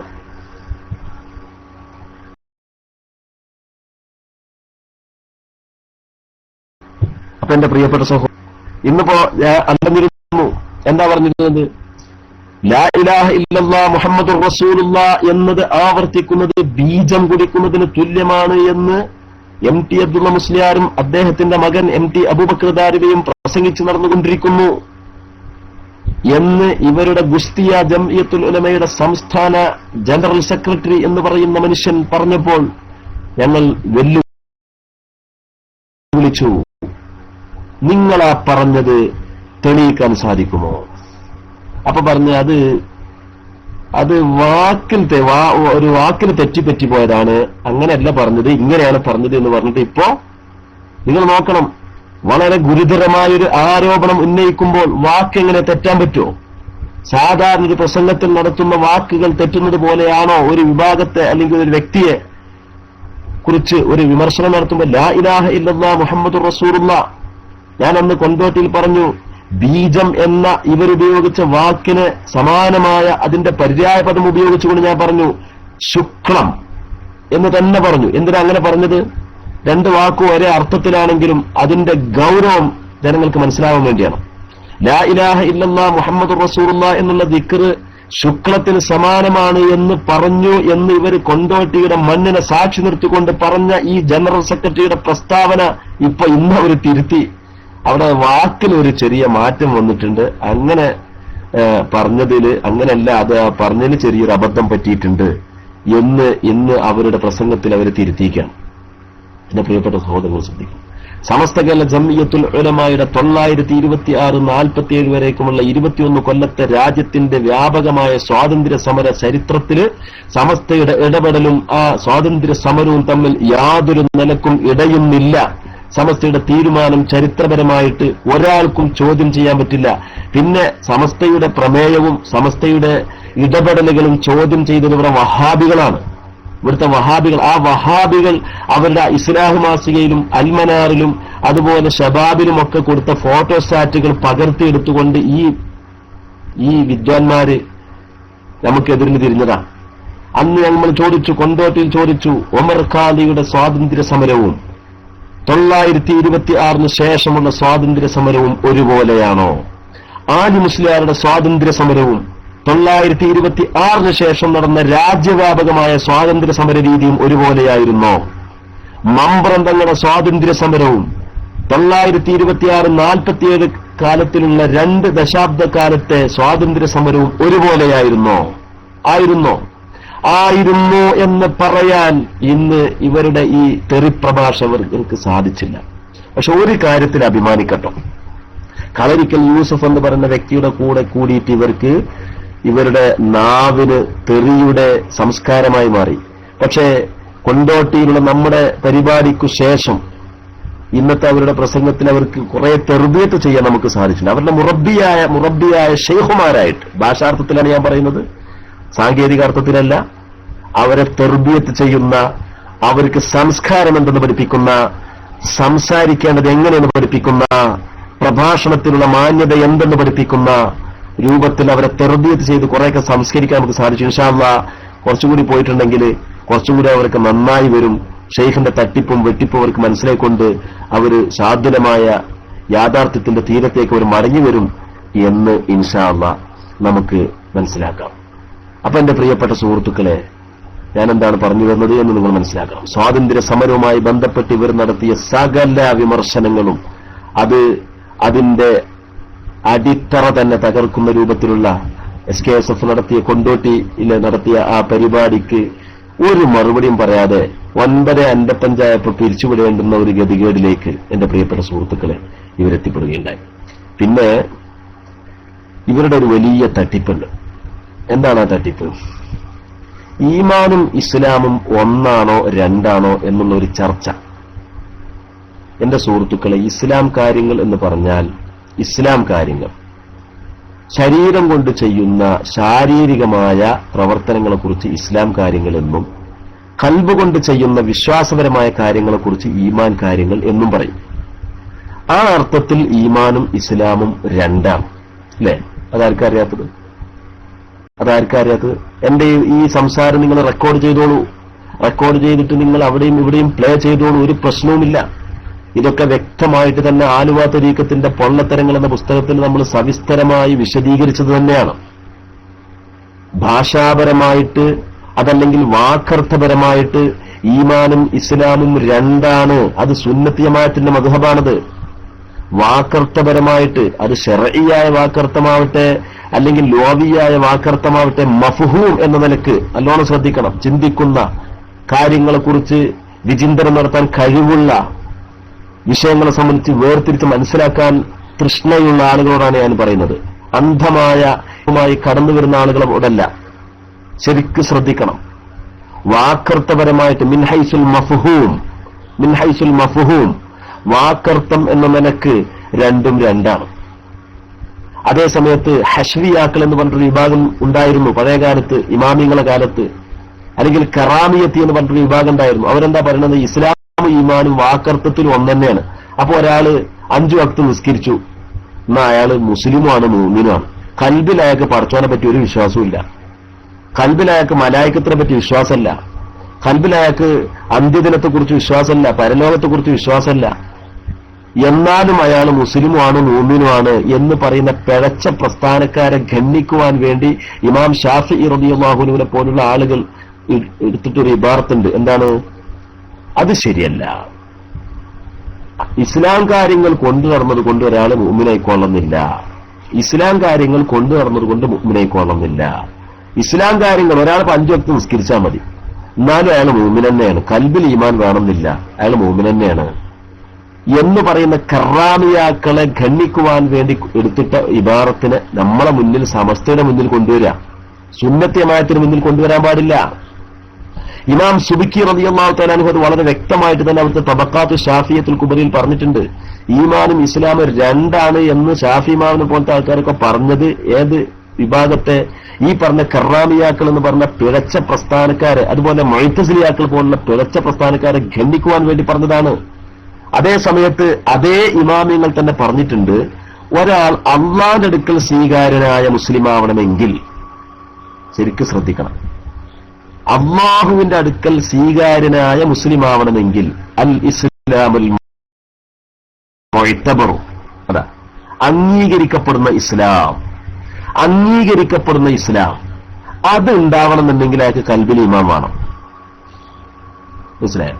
അപ്പൊ ഒരാൾ മുസ്ലിമാണ്, അള്ളാന്റെ അടുക്കൽ മുസ്ലിം ആണെങ്കിൽ അയാൾ കൽബിൽ ഈമാൻ ഉണ്ടായിട്ടേ വരുള്ളൂ. കൽബിൽ ഈമാൻ ഇല്ലാത്ത ഒരാൾ അള്ളാന്റെ അടുക്കൽ മുസ്ലിം ആവുന്നുള്ളൂ. അങ്ങനെ കൽബിൽ മുഅ്മിനായ ഒരാൾക്ക് അയാൾക്ക് ഇസ്ലാം കാര്യങ്ങൾ കൊണ്ടെടുക്കേണ്ട ഒരു കൽബിൽ ഈമാൻ ഉണ്ടായി ശഹാദത്ത് കലിമ അയാൾ പ്രഖ്യാപിക്കാൻ തയ്യാറായിട്ടില്ലെങ്കിൽ അയാൾ മുഅ്മിനല്ല. ഭാഷാപരമായിട്ട് വാക്കർത്ഥപരമായിട്ട് അയാൾ മുഅ്മിനാന്ന് പറയും, പക്ഷെ അള്ളാന്റെ അടുക്കൽ അയാൾ മുഅ്മിനാണോ അല്ലേ? സ്വർഗപ്രവേശനം ലഭിക്കുന്ന ആളാണോ അല്ലേ? അതവിടെ ചർച്ച കേട്ടോ. സ്വർഗപ്രവേശനം ലഭിക്കുന്ന മുസ്ലിം, സ്വർഗപ്രവേശനം ലഭിക്കുന്ന മുഅ്മിൻ, അതാണ് കൊണ്ടോട്ടി പരിപാടിയിൽ ഞങ്ങൾ പറഞ്ഞു ഔദ്യോഗികമായ മുസ്ലിം, ഔദ്യോഗികമായ മുഅ്മിൻ. അതൊന്നുകൂടി മലയാളത്തിൽ നിങ്ങൾക്ക് മനസ്സിലാവാൻ വേണ്ടി അത്രയും നല്ല ഭാഷ ഉപയോഗിച്ചുകൊണ്ട് നിങ്ങൾക്ക് പറഞ്ഞു തന്നതിനാ. ഔദ്യോഗികമായ മുഅ്മിൻ, ഔദ്യോഗികമായ മുസ്ലിം. ഇത് മുസ്ലിം അല്ലാത്തൊരു മുഅ്മിൻ ഉണ്ടോ? മുഅ്മിൻ അല്ലാത്തൊരു മുസ്ലിം ഉണ്ടോ? അന്ന് എന്റെ പ്രസംഗത്തിൽ കൊണ്ടോട്ടിയുള്ള ആയിരക്കണക്കിന് വരുന്ന ജനാവലിയോട് ഞാൻ ചോദിച്ചു. അവരൊക്കെ സാധാരണക്കാരാണ്. അതിൽ ആലിമീങ്ങളെക്കാൾ കൂടുതൽ 90% സാധാരണക്കാരാണ് ആ സദസ്സിലുണ്ടായിരുന്നത്. 10% മാത്രമാണ് അതിൽ ആലിമീങ്ങൾ ഉണ്ടായിരുന്നത്. അതുകൊണ്ട് തന്നെ സാധാരണക്കാരോട് ഞാൻ ചോദിച്ചു, നിങ്ങൾ മുസ്ലിമീങ്ങളല്ലേ? അവർ പറഞ്ഞു ആ. നിങ്ങൾ മുഅ്മിനീങ്ങളാണോ? അതെ. അപ്പൊ നിങ്ങൾ മുസ്ലിമീങ്ങളും മുഅ്മിനീങ്ങളുമാണോ? അതെ, ഞങ്ങൾ മുസ്ലിമീങ്ങളും മുഅ്മിനീങ്ങളുമാണ്. ഈ സാധാരണക്കാരന് ഈ ഒരു മറുപടി എവിടുന്ന് കിട്ടിയതാണ്? അതെന്ന് പറ. ഞങ്ങൾ മുസ്ലിമും ആണ് മുഅ്മിനുമാണ് എന്ന ഈ സാധാരണക്കാരന് കിട്ടിയ മറുപടി ഏതാണ്? അതിൽ പറ. അത് സമസ്ത പറഞ്ഞെടുത്ത സമസ്ത കേരള ജംഇയ്യത്തുൽ ഉലമ ഈ 2006 തീരുമാനം എടുത്തതിനു ശേഷം ആൾക്കാരുടെ വിളിച്ചു പറഞ്ഞതാ നിങ്ങൾ അങ്ങനെ പറയണമെന്ന്. ഒരു മുസ്ലിം സാമൂഹിക ധാരയിൽ ജീവിക്കുന്ന ഏതൊരാളും പറയുന്ന മറുപടിയല്ലേ അത്? ഒരു മുസ്ലിം സാമൂഹിക ധാരയിൽ ജീവിക്കുന്ന ഏതൊരാളും പറയുന്ന മറുപടിയാണ്. നീ മുസ്ലിമാണോ? നിങ്ങൾ ചോദിച്ചു നോക്കി, നിഷ്പക്ഷമായിട്ട്, കിതാബിന്റെ ഇബാറത്തൊക്കെ അവിടെ നിൽക്കട്ടെ, നിഷ്പക്ഷമായിട്ട് ഒരാള് കണ്ട് പരിചയപ്പെടുക. അസ്സലാമു അലൈക്കും. വഅലൈക്കും അസ്സലാം. നിങ്ങൾ മുസ്ലിമാണോ? ഞാൻ മുസ്ലിമാണ്. നിങ്ങൾക്ക് ഈമാനുണ്ടോ? എനിക്ക് ഈമാനൊന്നുമില്ല, ഞാൻ മുഅ്മിനൊന്നുമല്ല, ഞാൻ മുസ്ലിമേ ആയിട്ടുള്ളൂ. അങ്ങനെയാ പറയല്? അങ്ങനെയാണോ പറയല്? ഇതിനർത്ഥം എന്റെ സഹോദരങ്ങളെ, ബാഹ്യമായ മതാനുഷ്ഠാനങ്ങൾ നിർവഹിക്കുന്നവരെല്ലാവരും അള്ളാന്റെ അടുക്കൽ മുഅ്മിനാണ് എന്ന അർത്ഥത്തിലല്ല ഈ പറയുന്നത്. ഇവിടെ ഇതര ത്വരീഖത്തുകാർ, മഹാന്മാരായ മശായിഖുമാരുടെ കീഴിൽ ജീവിക്കുന്ന, ഈമാനിന്റെ ഔന്നത്യങ്ങളിൽ എത്തിയ വലിയ ആരിഫീങ്ങളായ ആത്മജ്ഞാനികളായ ആളുകൾ ഉൾക്കൊള്ളുന്ന ഒരു ജനസഞ്ചയത്തെക്കുറിച്ചാണ് സംസാരിക്കുന്നത്. ഏതെങ്കിലും അന്ധനും അടകോടനും ഇവിടുത്തെ കനീഷുമാരി കണക്കുപ്രകാരം, ഗവൺമെന്റിന്റെ കണക്കുപ്രകാരം മുസ്ലിമായ ആൾക്കാരൊക്കെ ഓലൊക്കെ അള്ളാഹിന്റെ അടുക്കൽ ഇസ്ലാമിന്റെയും ഈമാന്റെയും ലിസ്റ്റിലുള്ള ആൾക്കാരാണ് എന്നൊന്നല്ല ഈ പറയുന്നത് കേട്ടോ. പിന്നെന്തായി പറയണത്? മഹാന്മാരായിരിക്കുന്ന അല്ലാഹുവിന്റെ ഔലിയാക്കൾ ഉൾപ്പെടുന്ന ആരിഫീങ്ങളായ മഹാന്മാരാകുന്ന മുസ്ലിമീങ്ങൾ, ആ മുസ്ലിമീങ്ങളൊക്കെ മുഅ്മിനീങ്ങളാണോ അല്ലേ എന്നുള്ളതാണ് ചർച്ച. അവരൊന്നും മുഅ്മിനീങ്ങളല്ല എന്നാണ് ഇവർ പറയുന്നത്.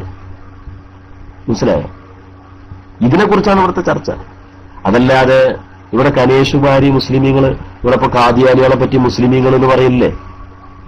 ഖാദിയാനികളെ പറ്റി മുബ്തദിഈകളെ പറ്റി മുസ്ലിമീങ്ങൾ എന്ന് പറയാറില്ലേ? ഇവിടുത്തെ പുത്തൻവാദികളെ സംബന്ധിച്ച് മുസ്ലിമീങ്ങൾ എന്ന് പറയാറില്ലേ? അവരൊക്കെ ഖൽബിൽ നല്ല ഈമാനുള്ള ആൾക്കാരാണ്. അവർക്ക് അള്ളാഹിനെ പറ്റിയും ലാ ഇലാഹ ഇല്ലല്ലാഹിനെ പറ്റിയും മുഹമ്മദ് റസൂലുള്ളാഹിനെ പറ്റിയൊക്കെ ഈ ശരിയായ ഈമാനുള്ള ആൾക്കാരാണെന്ന് നമ്മൾ പറയുന്നുണ്ടോ? അതല്ല, ഇവിടുത്തെ സുന്നത്ത് ജമാഅത്തിന്റെ ഔലിയാക്കളായ ആരിഫീങ്ങളായ മശായിഖന്മാരായ സ്വാലിഹീങ്ങളായ അബ്റാരികളായ അള്ളാഹുവിനെ ഭയപ്പെട്ട് ജീവിച്ച് മരിച്ചുപോയ ലാ ഇലാഹ ഇല്ലല്ലാഹ് കലിമ ഉച്ചരിച്ചുകൊണ്ട് അള്ളാഹുവിലേക്ക് അടുത്ത അത്തരത്തിലുള്ള ആളുകൾ ഉൾപ്പെടുന്ന ഈ ജനസഞ്ചയം, അവരെ കുറിച്ചാണ് ഈ പറയുന്നത് കേട്ടോ. അവരെ സംബന്ധിച്ചാണ് ഈ പറയുന്നത്. പിന്നെ ഇവർ ഈ പറയുന്നത് എന്താ? ലാ ഇലാഹ ഇല്ലല്ലാഹ് മുഹമ്മദുർ റസൂലുള്ളാഹ് എന്നുള്ളത് അല്ലേ അടിസ്ഥാന ഈമാന്. അപ്പൊ അടിസ്ഥാന ഈമാൻ അതാകുമ്പോൾ കമാലുൽ ഈമാനിലും അത് തന്നെ വേണം. അത് ഹാ ഹു ഹി പോലുള്ള ദിക്റുകൾക്ക് അത് സാധ്യമല്ല എന്നാണ് ഇവർ പറയുന്നത്. എന്നാൽ ഒന്ന് മനസ്സിലാക്കണം, എന്താണ് ഈ ഹാ ഹു ഹി എന്ന് പറഞ്ഞാൽ? ഹാ ഹു ഹി എന്ന് പറഞ്ഞാൽ എന്താണ്? ലാ ഇലാഹ ഇല്ലല്ലാഹ് മുഹമ്മദുർ റസൂലുള്ളാഹ് എന്ന് തന്നെയാണ് ഹാ ഹു ഹി. അതിന് അവിടെ ഇബാറത്തൊക്കെ നമ്മളെ കയ്യിലുണ്ട്. ഞാൻ ഒരു കാര്യം അന്ന് കൊണ്ടോട്ടി പരിപാടിയിൽ ഇവര് ഇപ്പൊ 2ാം ക്ലാസ്സിലെ മദ്രസ പാഠപുസ്തകത്തിലുള്ള മുസ്ലിം ആകാൻ നിർബന്ധമായ കാര്യങ്ങൾ അവർക്ക് അവിടെ ചോദിക്കാമായിരുന്നു.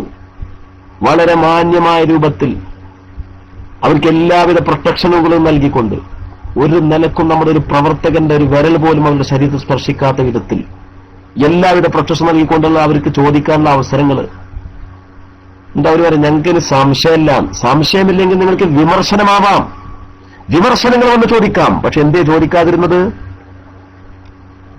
ചോദിക്കാൻ എന്തുകൊണ്ട് സാധിച്ചില്ല? പിന്നെപ്പോ എന്താണെന്നറിയോ, ഇപ്പൊ സാധാരണ വഹാബികളൊക്കെ ചെയ്യുന്ന ഒരു തന്ത്രമുണ്ട്. നമ്മുടെ മഹലിൽ വന്നിട്ട് അവരെ പ്രസംഗിക്കും. അങ്ങനെ അവര് നമ്മുടെ ആചാരങ്ങൾ അതിനിശിതമായി രൂക്ഷമായി വിമർശിക്കും. മഹാന്മാരായ ഉലമാക്കളൊക്കെ പള്ളപ്പിശ തിന്നാവുകളാണ്, അതുപോലെ അവരൊക്കെ ഭക്ഷണത്തിന്റെ ആളുകളാണ് എന്നൊക്കെ വരുത്തി തീർക്കും. അങ്ങനെ അവർ പ്രസംഗിച്ചു പോകും. നമ്മളതിന് മറുപടി പറയും പിറ്റന്നാള്, അല്ലെങ്കിൽ 2 ദിവസം കഴിഞ്ഞിട്ട് മറുപടി പറയും. പെർമിഷൻ എന്നാണോ കിട്ടുന്നത് അതിനനുസരിച്ച് മറുപടി പറയും. പിന്നെ ഇവരെന്ത് ചെയ്യുന്ന വെച്ചാല് ആ പറഞ്ഞതൊക്കെ ജനങ്ങളുടെ കൽബിൽ നിന്ന് അല്ലെങ്കിൽ ജനങ്ങളുടെ ശ്രദ്ധയിൽ നിന്ന് മാറി എന്ന് കണ്ടിട്ട് 1 മാസം കഴിഞ്ഞിട്ട് പിന്നെ അവിടെ ഒന്നും പ്രസംഗിക്കും. അങ്ങനെ നമ്മൾ പിറ്റേന്ന് അല്ലെങ്കിൽ അതിന്റെ പിറ്റേന്ന് അല്ലെങ്കിൽ ഒരാഴ്ചനുള്ളിൽ നമ്മൾ മറുപടി അറിയും. പിന്നെ ഇവർ 2-3 ആഴ്ച അല്ലെങ്കിൽ ഒരു മാസമൊക്കെ കഴിഞ്ഞിട്ട് വീണ്ടും അവിടെ ഖണ്ഡനം എന്ന് പറഞ്ഞിട്ട് മറുപടി അറിയും. അപ്പൊ സാധാരണക്കാരായ ആളുകൾ അവര് എന്താണ് മുമ്പ് പ്രസംഗിച്ചപ്പോ എന്തൊക്കെ തെളിവുകളാണ് പറഞ്ഞത്, അതൊക്കെ അവരുടെ ശ്രദ്ധയിൽ നിന്ന് പക്ഷേ അതൊക്കെ മറന്നുപോയിട്ടുണ്ടാവും. ഉദാഹരണം പറയുകയാണെങ്കിൽ പുഴക്കാട്ടിൽ, ഞങ്ങളുടെ പഞ്ചായത്തായ പുഴക്കാട്ടിയുടെ ആസ്ഥാനമായ പുഴക്കാട്ടിലെ അങ്ങാടിയിൽ ജിന്ന് വിഭാഗം മുജാഹിദുകളൊന്ന് പ്രസംഗിച്ചു. ഉടനെ അവിടെ മറുപടി പറഞ്ഞു. ആ മറുപടി പറഞ്ഞപ്പോ തവസ്സുലിനും ഇസ്തിഗാസക്കും സുന്നത്തിയമായത്തിന്റെ ആചാരങ്ങൾക്കും അതിന്റെ പ്രമാണബദ്ധമായിട്ട് വളരെ വിശദമായിട്ട് മറുപടി പറഞ്ഞു. 10-11 മണി വരെ മറുപടി പറഞ്ഞു. പിന്നെ എത്രയോ ദിവസങ്ങൾ കഴിഞ്ഞിട്ട്, 1 മാസം കഴിഞ്ഞിട്ട് ഇപ്പൊ ഈ അടുത്ത് കഴിഞ്ഞ ഞായറാഴ്ചയാണെന്നാണ് എനിക്ക് തോന്നുന്നത് അവിടെ മറുപടി പറഞ്ഞു അല്ലേ. അപ്പൊ ഞാൻ അവിടുത്തെ പ്രവർത്തകരോട് ചോദിച്ചു, അന്ന് ഞാനും മുസ്തഫ അഷ്റഫിയും പറഞ്ഞ തെളിവുകളെ സംബന്ധിച്ച് എന്തെങ്കിലും പറഞ്ഞെന്ന് ചോദിച്ചു. അതിനെക്കുറിച്ചൊന്നും ഓലൊന്നും പറഞ്ഞിട്ടില്ല. ഓല് വേറെന്തൊക്കെയാണോ പറഞ്ഞു പോയത് എന്നാണ് അവിടുത്തെ സാധാരണക്കാരായ ആളുകൾ പറയാം. പിന്നെ എന്താ നമ്മൾ അവരോട് മറുപടി പറയാം? നമ്മൾ പറഞ്ഞതിനെ കുറിച്ചൊന്നും അവർക്ക് പറയാനില്ല. പിന്നെ അവര് വേറെന്തൊക്കെയോ പറഞ്ഞു പോവുക. പിന്നെ അവിടെ നമ്മൾ പിറ്റേന്നും ചെല്ലും, ഇത് നമ്മൾ മറുപടി അറിയും. നമ്മൾ മറുപടി പറഞ്ഞതിനെ കുറിച്ച് അവർക്കൊന്നും പറയാണ്ടാവില്ല, വേറെന്തെല്ലാമോ പറഞ്ഞു പോവുക. അപ്പൊ അത് നേർക്കുനേരെ ഇന്നാലിന്റെ പ്രശ്നം ഞങ്ങൾക്ക് ചോദിക്കാനുണ്ട്, അതിന് നിങ്ങളൊരു അവസരം തരൂ. എന്താ അവർക്ക് ധൈര്യമില്ലാത്തത്? കാരണം ഇത് കേവലം ഒരു പരിപാടിയല്ലോ, ഒരു പ്രസംഗ പരിപാടിയല്ലല്ലോ, ഒരു വിമർശനമാണ്. വിമർശനമാകുമ്പോൾ ആ വിമർശനത്തിന്റെ സത്യാവസ്ഥ ബോധ്യപ്പെടുത്താൻ അവരെ ചോദ്യങ്ങൾക്ക് എന്തുകൊണ്ട് നിങ്ങൾക്ക് അവസരം നൽകിക്കൂടാ? എന്തുകൊണ്ട് നിങ്ങൾ അവസരം നൽകുന്നില്ല? എന്താ നിങ്ങൾക്ക് ഇത്ര പേടി? എന്താ നിങ്ങൾക്ക് ഇത്ര ഭയം? സാധാരണക്കാരായ പ്രവർത്തകരാണല്ലോ നിങ്ങളോട് ചോദിക്കാൻ വേണ്ടി വരുന്നത്.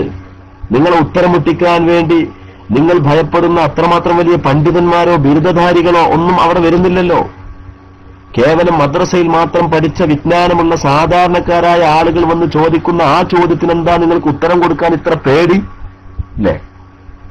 ഒരു കച്ചറയുണ്ടാക്കൂല. എന്റെ കൊണ്ടോട്ടിയിൽ വെച്ചുകൊണ്ട് ഇവരുടെ ഗുസ്തിയ ജമിയത്തുൽ ഉലമയുടെ സംസ്ഥാന പ്രസിഡന്റ് പറഞ്ഞു നിങ്ങൾക്കുള്ള സംശയങ്ങളൊക്കെ ചോദിക്കാനുള്ള അവസരമുണ്ട് എന്ന് പറഞ്ഞു. പിന്നെ 9-10 മണിയായപ്പോ സ്വലാത്തിൽ പിരിച്ചുവിട്ടു. അതെ, അവസരമുണ്ട് എന്ന് പറഞ്ഞ പിന്നെ എന്തിനാ സ്വലാത്തിൽ പിരിച്ചിട്ടത്? അല്ലേ? അതൊരു ചോദ്യമല്ലേ? അവസരമുണ്ട് എന്ന് പറഞ്ഞിട്ട് സ്വലാത്തിൽ പിരിച്ചിട്ടു. അല്ലെങ്കിൽ പിന്നെ പറയണം ഇവിടെ അങ്ങനെ അവസരമൊന്നുമില്ല, ഞങ്ങൾക്ക് അങ്ങനെ ചോദ്യത്തിന് മറുപടി പറയാനുള്ള ത്രാണൊന്നുമില്ല. ഞങ്ങള് വഹാബിയാളമാതിരി ഞങ്ങളും പ്രസംഗിക്കും, നിങ്ങളും പ്രസംഗിക്കും. അപ്പൊ ഫൈസൽ മൗലവിയൊക്കെ എന്താ പറയുന്നത്? ഞങ്ങളും പ്രസംഗിക്കുക, നിങ്ങളും പ്രസംഗിക്കുക. എന്നിട്ട് ഒരു 5-8 തവണ കട്ടെന്ന് ഒടയട്ടെ എന്നാ അവർ പറയുന്നത്. കട്ട ഒടയട്ടെയാണ് അല്ലെ? കട്ടെന്ന് ഒടയട്ടെ എന്നാ അവർ പറയാറ് അല്ലെ? ഓല വിചാരം എന്താ വെച്ചാൽ ഈ ഗണ്ണന പ്രസംഗം എന്ന് പറഞ്ഞാൽ കന്നൂട്ടലാണ്. ഗണ്ണന പ്രസംഗം എന്ന് പറഞ്ഞാൽ കേവലം ഒരു കന്നുകൂട്ടലാണ് ആ വഹാബിയാളെ വിചാരം. അതേമാതിരി ഇവര് പ്രസംഗിച്ചു പോവുക, പിന്നെ അവിടെ സമസ്തയുടെ പ്രവർത്തകന്മാർ വന്ന് പ്രസംഗിക്കുക, പിന്നെ അവരും വന്ന് പ്രസംഗിക്കുക, പിന്നെ നമ്മൾ വന്ന് പ്രസംഗിക്കുക. ആ ഒരു ശൈലി, വഹാബികളുടെ അതേ ശൈലിയിൽ കാര്യങ്ങൾ മുന്നോട്ട് പോകണമെന്നുള്ള ആ ഒരൊറ്റ നിർബന്ധം നിങ്ങൾ പിടിക്കാനുള്ള കാരണം നേർക്കുനേരെ മുട്ടാൻ നിങ്ങളെ കൊണ്ട് സാധ്യമല്ല.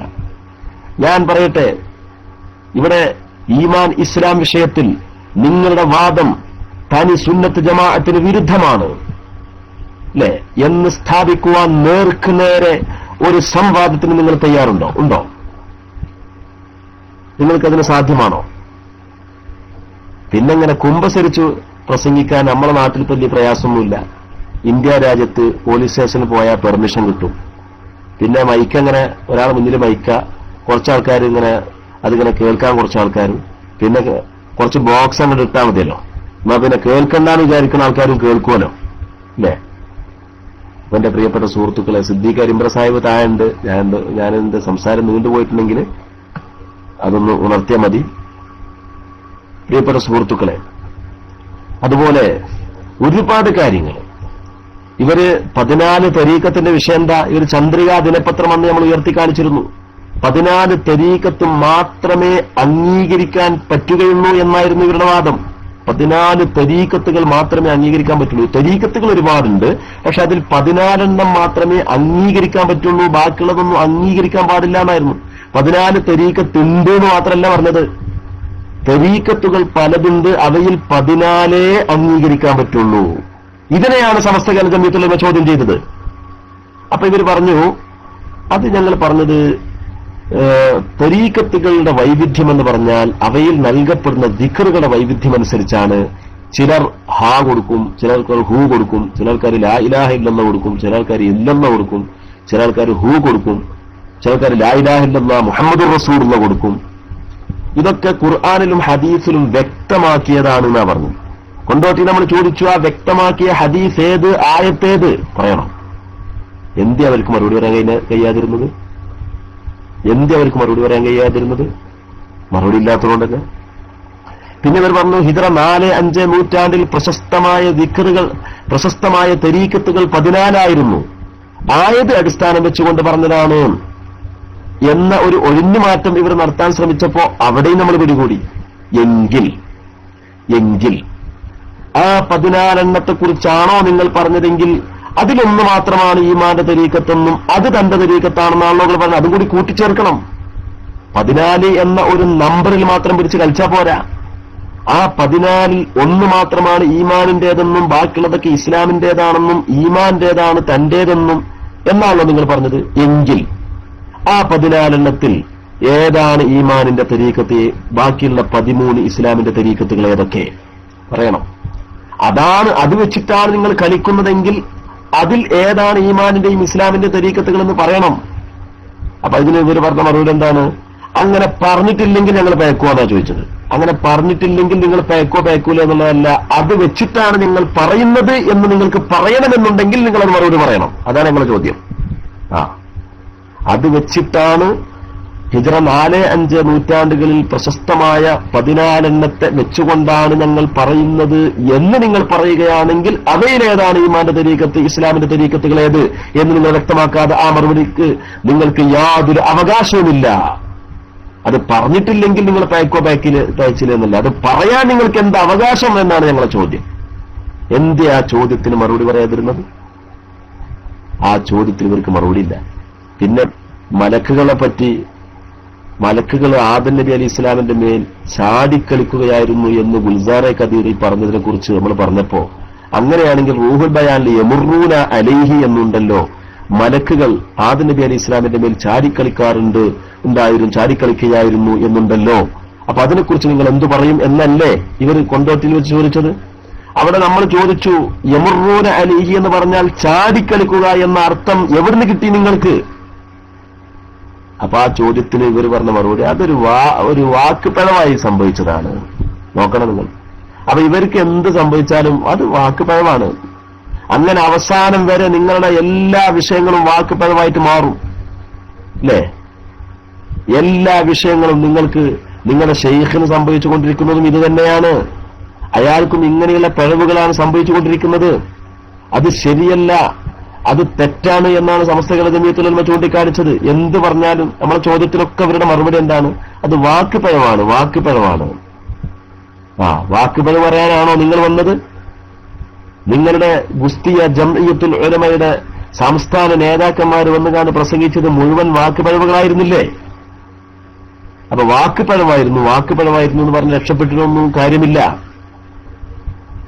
എന്റെ പ്രിയപ്പെട്ട സഹോദരങ്ങളെ, അങ്ങനെ എന്തെല്ലാം ചോദ്യങ്ങൾ. അപ്പൊ ഇവർ പറഞ്ഞു ഈ 12 സ്വർണസീലുള്ള കിതാബ് ഇറക്കിക്കൊടുത്തതിനെ കുറിച്ച് അത് ഷിയാക്കളുടെ ആശയങ്ങളുടെ അടിവേരക്കാൻ വേണ്ടി ഞങ്ങളെ ഷെയ്ഖ് അദ്ദേഹത്തിന്റെ പുസ്തകത്തിൽ കൊടുത്തതാണ്. ഏതുപോലെ അബ്ദുൽ അസീസ് ദഹ്ലവി അഫത്തുൽ ഇസ്നാ അശ്രിയയിൽ മഹാനായ മുആവിയത്ത് ബിൻ അബീ സുഫിയാൻ റളിയല്ലാഹു തആല അൻഹുവിനെ സംബന്ധിച്ച് പഴച്ച ആളാണെന്ന് പറഞ്ഞില്ലേ? അതെന്തിനു വേണ്ടിയായിരുന്നു? മുആവിയത്ത് ബിൻ അബീ സുഫിയാൻ റളിയല്ലാഹു തആല അൻഹു അലിയാർ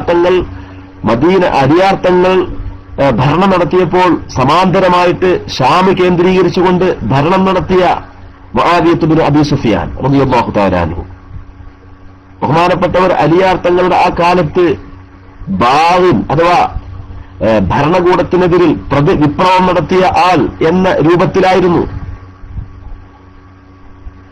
അങ്ങനെയുള്ള മുആവിയത്ത് ബിൻ അബീ സുഫിയാൻ റളിയല്ലാഹു തആല അൻഹുവിനെ സംബന്ധിച്ച് പഴച്ച ആളാണ് എന്ന് അബ്ദുൽ അസീസ് ദഹ്ലവി പറഞ്ഞല്ലോ. അതെന്തിനു വേണ്ടി പറഞ്ഞു? അത് ഷിയാക്കളുടെ വാദത്തെ അടിവേരറുക്കാൻ വേണ്ടി പറഞ്ഞതല്ലേ എന്നതുപോലെയാണ് ഗുൽസാറെ കദീറിൽ ഞങ്ങളെ ഷെയ്ഖിന്റെ ഷെയ്ഖ് പറഞ്ഞത്, അല്ലാതെ ഷിയാശയം പറഞ്ഞതല്ല എന്നാണ് ഇവരുടെ പുസ്തകത്തിൽ ഇവർ മറുപടി പറഞ്ഞിരുന്നത്. കൊണ്ടോട്ടിയിൽ വെച്ചുകൊണ്ട് നമ്മൾ ചോദിച്ചു, അബ്ദുൽ അസീസ് ദഹ്ലവി അങ്ങനെ മുആവിയത്ത് ബിൻ അബീ സുഫിയാൻ പിഴച്ച ആളാണ് എന്ന് പറഞ്ഞു എന്ന് നിങ്ങൾ പറഞ്ഞത് തെളിയിക്കാൻ നിങ്ങൾക്ക് സാധ്യമാണോ? ആ ചോദ്യത്തിന് മറുപടിയില്ല, ഒരക്ഷരം മിണ്ടിയിട്ടില്ല അല്ലേ? പിന്നെ ഇവർക്ക് ആകെ പറയാനുള്ളത് എന്താണ്? സമസ്തയുടെ 2ാം ക്ലാസ് പുസ്തകം. സമസ്തയുടെ 2ാം ക്ലാസ് മാത്രമല്ല സുഹൃത്തുക്കളെ, സമസ്തയുടെ 2ാം ക്ലാസ് പഠിപ്പിക്കുന്ന ആ പാഠഭാഗം പഠിപ്പിക്കുവാൻ കേവലം ഒരു പാഠം മാത്രമല്ല സമസ്തയുടെ അധ്യയന മാധ്യമം. സമസ്തയ്ക്ക് ഒരു പാഠം പഠിപ്പിക്കുവാൻ, ഒരു വിഷയം പഠിപ്പിക്കുവാൻ സമസ്തക്ക് ഒരുപാട് സംവിധാനങ്ങളുണ്ട്. അതിൽപ്പെട്ട ഒരു വിഷയം, ഒരു സംവിധാനം മാത്രമാണ് ഒരു പാഠപുസ്തകം എന്ന് പറയുന്നത്. ആ പാഠപുസ്തകത്തിലുള്ള ഒരു പാഠഭാഗം പഠിപ്പിക്കുവാൻ ലക്ഷക്കണക്കായ മുഅല്ലിമീങ്ങളുണ്ട്. അതിന് വ്യവസ്ഥാപിതമായ ഒരു വിദ്യാഭ്യാസ ബോർഡുണ്ട്. ആ പാഠഭാഗത്തിൽ എന്താണ് പഠിപ്പിക്കേണ്ടത്, എങ്ങനെ കുട്ടിക്ക് ആയേണ്ടത് എന്ന് വ്യക്തമായിട്ട് റേഞ്ച് യോഗങ്ങളും മറ്റു സംവിധാനങ്ങളും ശാസ്ത്രീയമായിട്ട് പ്രവർത്തിക്കുന്നുണ്ട്. എങ്ങനെയാണ് ആ കുട്ടിയെ പഠിപ്പിക്കേണ്ടത് ആ പാഠഭാഗം എന്ന മുഅല്ലിമീങ്ങൾക്ക് സദാ നിർദ്ദേശം സമസ്ത നൽകിക്കൊണ്ടിരിക്കുന്നുണ്ട്. കേവലം ഒരു പാഠപുസ്തകം അച്ചടിച്ച് കാണാൻ അതാണ് വിതരണം ചെയ്യും, പിന്നെ വേറൊരു ബന്ധമില്ല എന്നല്ല. സമസ്തകളുടെ ജംഇയ്യത്തുൽ ഉലമാക്ക് അല്ലേ, സമസ്തകളുടെ ജംഇയ്യത്തുൽ ഉലമാക്ക് ഓരോ പാഠഭാഗങ്ങളും വിദ്യാർത്ഥിയുടെ കൽബിലേക്ക് എത്തിക്കുവാൻ കേവലം ഒരു പാഠപുസ്തകം മാത്രമല്ല ഉള്ളത്. കേവലം പാഠപുസ്തകം മാത്രമുള്ളത്, ആ പാഠപുസ്തകത്തിലുള്ള ആശയങ്ങൾ എങ്ങനെ പഠിപ്പിക്കണം എന്നുള്ളതിന് വ്യവസ്ഥാപിതമായ സംവിധാനമുണ്ട്. ആ സംവിധാനം ഉപയോഗിച്ചുകൊണ്ട് ഇങ്ങനെയാണ് ആ പാഠപുസ്തകം പഠിപ്പിക്കേണ്ടത് എന്ന് മുഅല്ലിമീങ്ങളിലൂടെ, മുഫത്തിഷുമാരിലൂടെ, റേഞ്ച് സംവിധാനങ്ങളിലൂടെ, വിദ്യാഭ്യാസ ബോർഡിലൂടെ നിരവധി ഗവൺമെന്റിന്റെ സംവിധാനങ്ങളെ പോലും വെല്ലുന്ന വിധത്തിലുള്ള ഏഷ്യയിലെ തന്നെ അത്യുന്നതമായ ഒരു വിദ്യാഭ്യാസ ഏജൻസിയായി കൊണ്ട് പ്രവർത്തിച്ചുകൊണ്ടിരിക്കുകയാണ്. ഒരു പാഠപുസ്തകം അച്ചടിച്ച് കാണാൻ അതാണ് വിതരണം ചെയ്യുക. പിന്നെ എന്ത് പഠിപ്പിക്കണം, എങ്ങനെ പഠിപ്പിക്കണം, അതിനെക്കുറിച്ച് സമസ്തക്ക് യാതൊരു ബന്ധവുമില്ല, യാതൊരു നിരീക്ഷണവുമില്ല, യാതൊരു നിലക്കുള്ള സംവിധാനവുമില്ല എന്നല്ല, മറിച്ച് ഓരോ പാഠഭാഗവും എങ്ങനെ കുട്ടികളിലേക്ക് എത്തിക്കുന്നുണ്ട് എന്ന് നിരീക്ഷിക്കുവാൻ, അതിനെക്കുറിച്ച് ചർച്ച ചെയ്യുവാൻ, അതിനുള്ള സംശയങ്ങൾ തീർക്കുവാൻ ചർവണങ്ങൾ ഓരോ റേഞ്ച് അടിസ്ഥാനത്തിലും നിരന്തരമായി നടന്നുകൊണ്ടിരിക്കുകയാണ്.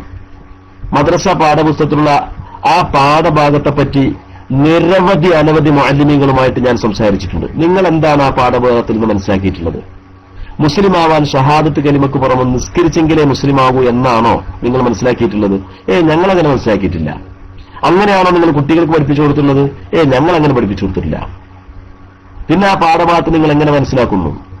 മുസ്ലിം ആവാൻ എന്നുള്ള ഒരു 1ാം ക്ലാസ്സിൽ എഴുത്തും വായനയും പഠിച്ചതിന് ശേഷം 2ാം തരത്തിലേക്ക് കാലെടുത്ത് വെക്കുന്ന ഒരു കുട്ടിക്ക് പ്രാഥമികമായിട്ടൊരു വിഷയം പറഞ്ഞു കൊടുക്കണം. പിന്നീട് അത് വിശദമായിട്ട് ഇവിടെ മുസ്ലിമിന് നിർബന്ധമായ കാര്യങ്ങളുണ്ട്, അടിസ്ഥാനപരമായി മുസ്ലിം ആവാൻ നിർബന്ധമായ കാര്യങ്ങളുണ്ട് എന്ന് വേർതിരിച്ച് പിന്നീട് 3ാം ക്ലാസ് മുതൽ 4ാം ക്ലാസ്, 5ാം ക്ലാസ്, 6ാം ക്ലാസ്, 7ാം ക്ലാസ്, 8ാം ക്ലാസ്, 9ാം ക്ലാസ്, 10ാം ക്ലാസ്, 11ാം ക്ലാസ്, 12ാം ക്ലാസ് സമസ്ത ജമിയത്തുൽ ഉലമ വേർതിരിച്ച് മുസ്ലിമിന് നിർബന്ധമായ കാര്യങ്ങൾ, മുസ്ലിം ആവാൻ നിർബന്ധമായ കാര്യങ്ങൾ ഇത് വേർതിരിച്ച് പിന്നീട് അതിനെ വിവേചിച്ച് തഫ്സീലായിട്ട് വിശദീകരിച്ച് ആ കുട്ടി ഇതേ കുട്ടിയുടെ കൽബിലേക്ക് പിന്നീട് ഇട്ടുകൊടുക്കുകയാണ്. അല്ലാതെ 2ാം ക്ലാസ് പഠിപ്പിച്ച് പിന്നെ ആ കുട്ടിയെ പിന്നെ അമേരിക്കയ്ക്ക് പറഞ്ഞേക്കല്ല ചെയ്യുന്നത്. 2ാം ക്ലാസ് പഠിക്കുന്ന ആ കുട്ടിയെ പിന്നെ 3ാം ക്ലാസ്സിലാണ് ആ കുട്ടി പഠിക്കുന്നത്. 3ാം ക്ലാസ് എന്നുള്ളത് പിന്നെ മുജാഹിദിന്റെ വിദ്യാഭ്യാസ ബോർഡിലല്ല പഠിക്കുന്നത്. 3ാം ക്ലാസ് സമസ്ത കേരള ജമിയത്തുൽ ഉലമയുടെ വിദ്യാഭ്യാസ ബോർഡാണ്. ലൈവ് അച്ഛനമ്പലം കാണിക്കുന്നുണ്ട്. എന്താണ്? എന്തേലും ലൈവ് വരാനുണ്ടോ സുഹൃത്തുക്കളെ? ഹലോ, എന്തെങ്കിലും ലൈവ് വരാനുണ്ടോ? ഹലോ, ലോൺ എഴുതികൾക്ക് ലോൺ എന്താണ് സംഭവം? ഇല്ല, ശരിക്കും ശ്രദ്ധിക്കണം. 2ാം ക്ലാസ് പാഠപുസ്തകം പഠിച്ച കുട്ടി പിന്നെ 3ാം ക്ലാസ്സിൽ ജയിച്ചാൽ പിന്നെ മുജാഹിദിന്റെ മദ്രസയിലല്ല പോകുന്നത്, ജമാഅത്ത് ഇസ്ലാമിന്റെ മദ്രസക്കല്ല പോകുന്നത്. പിന്നെയും അവൻ പഠിക്കുന്നത് സമസ്ത കേരള വിദ്യാഭ്യാസ ബോർഡിന്റെ മദ്രസയിലാണ്, അല്ലെങ്കിൽ എപിക്കാരെ സുന്നി വിദ്യാഭ്യാസ ബോർഡിക്കല്ല പോകുന്നത്, സമസ്ത കേരള ഇസ്ലാമിക വിദ്യാഭ്യാസ ബോർഡിന്റെ മദ്രസയിൽ തന്നെയാണ്. ആ കുട്ടിയുടെ ഇളം കൽബിൽ ഓരോന്ന് വിശദമായിട്ട് 5 ഇസ്ലാം കാര്യങ്ങളിൽ ഒരാള് കുഫറിൽ നിന്ന് ഇസ്ലാമിലേക്ക് വരാനുള്ള കാര്യമേത്, പിന്നീട് മുസ്ലിം ആയതിനു ശേഷം യഥാർത്ഥ മുസ്ലിം ആവാൻ ആവശ്യമായ കാര്യങ്ങളേത്, മുസ്ലിമിന് നിർബന്ധമായ കാര്യങ്ങളേത് എന്ന് വിശദീകരിച്ച് വിവേചിച്ച് അതേ കുട്ടിക്ക് തന്നെ പഠിപ്പിച്ചു കൊടുക്കുന്നുണ്ട്. അല്ലാതെ 2ാം ക്ലാസ് കഴിഞ്ഞിട്ട് പിന്നെ ആ കുട്ടി പിന്നെ ഒളിച്ചോടല്ല ചെയ്യുന്നത്, ആ കുട്ടി പിന്നെ അമേരിക്കയ്ക്ക് പോകല്ല ചെയ്യുന്നത്, അല്ലെങ്കിൽ ആ കുട്ടി പിന്നെ ആലുവ കളരിക്കൽ യൂസുഫിന്റെ തരീഖത്ത് സ്വീകരിക്കാനല്ല പോകുന്നത്. മനസ്സിലായോ? അപ്പൊ അതുകൊണ്ട് എന്റെ സുഹൃത്തുക്കളെ, കാര്യങ്ങൾ വളരെ യഥോവിധം മനസ്സിലാക്കാതെ, അതിന്റെ യഥാർത്ഥം മനസ്സിലാക്കാതെ കുമ്പസരിച്ചതുകൊണ്ട് കാര്യമായില്ല.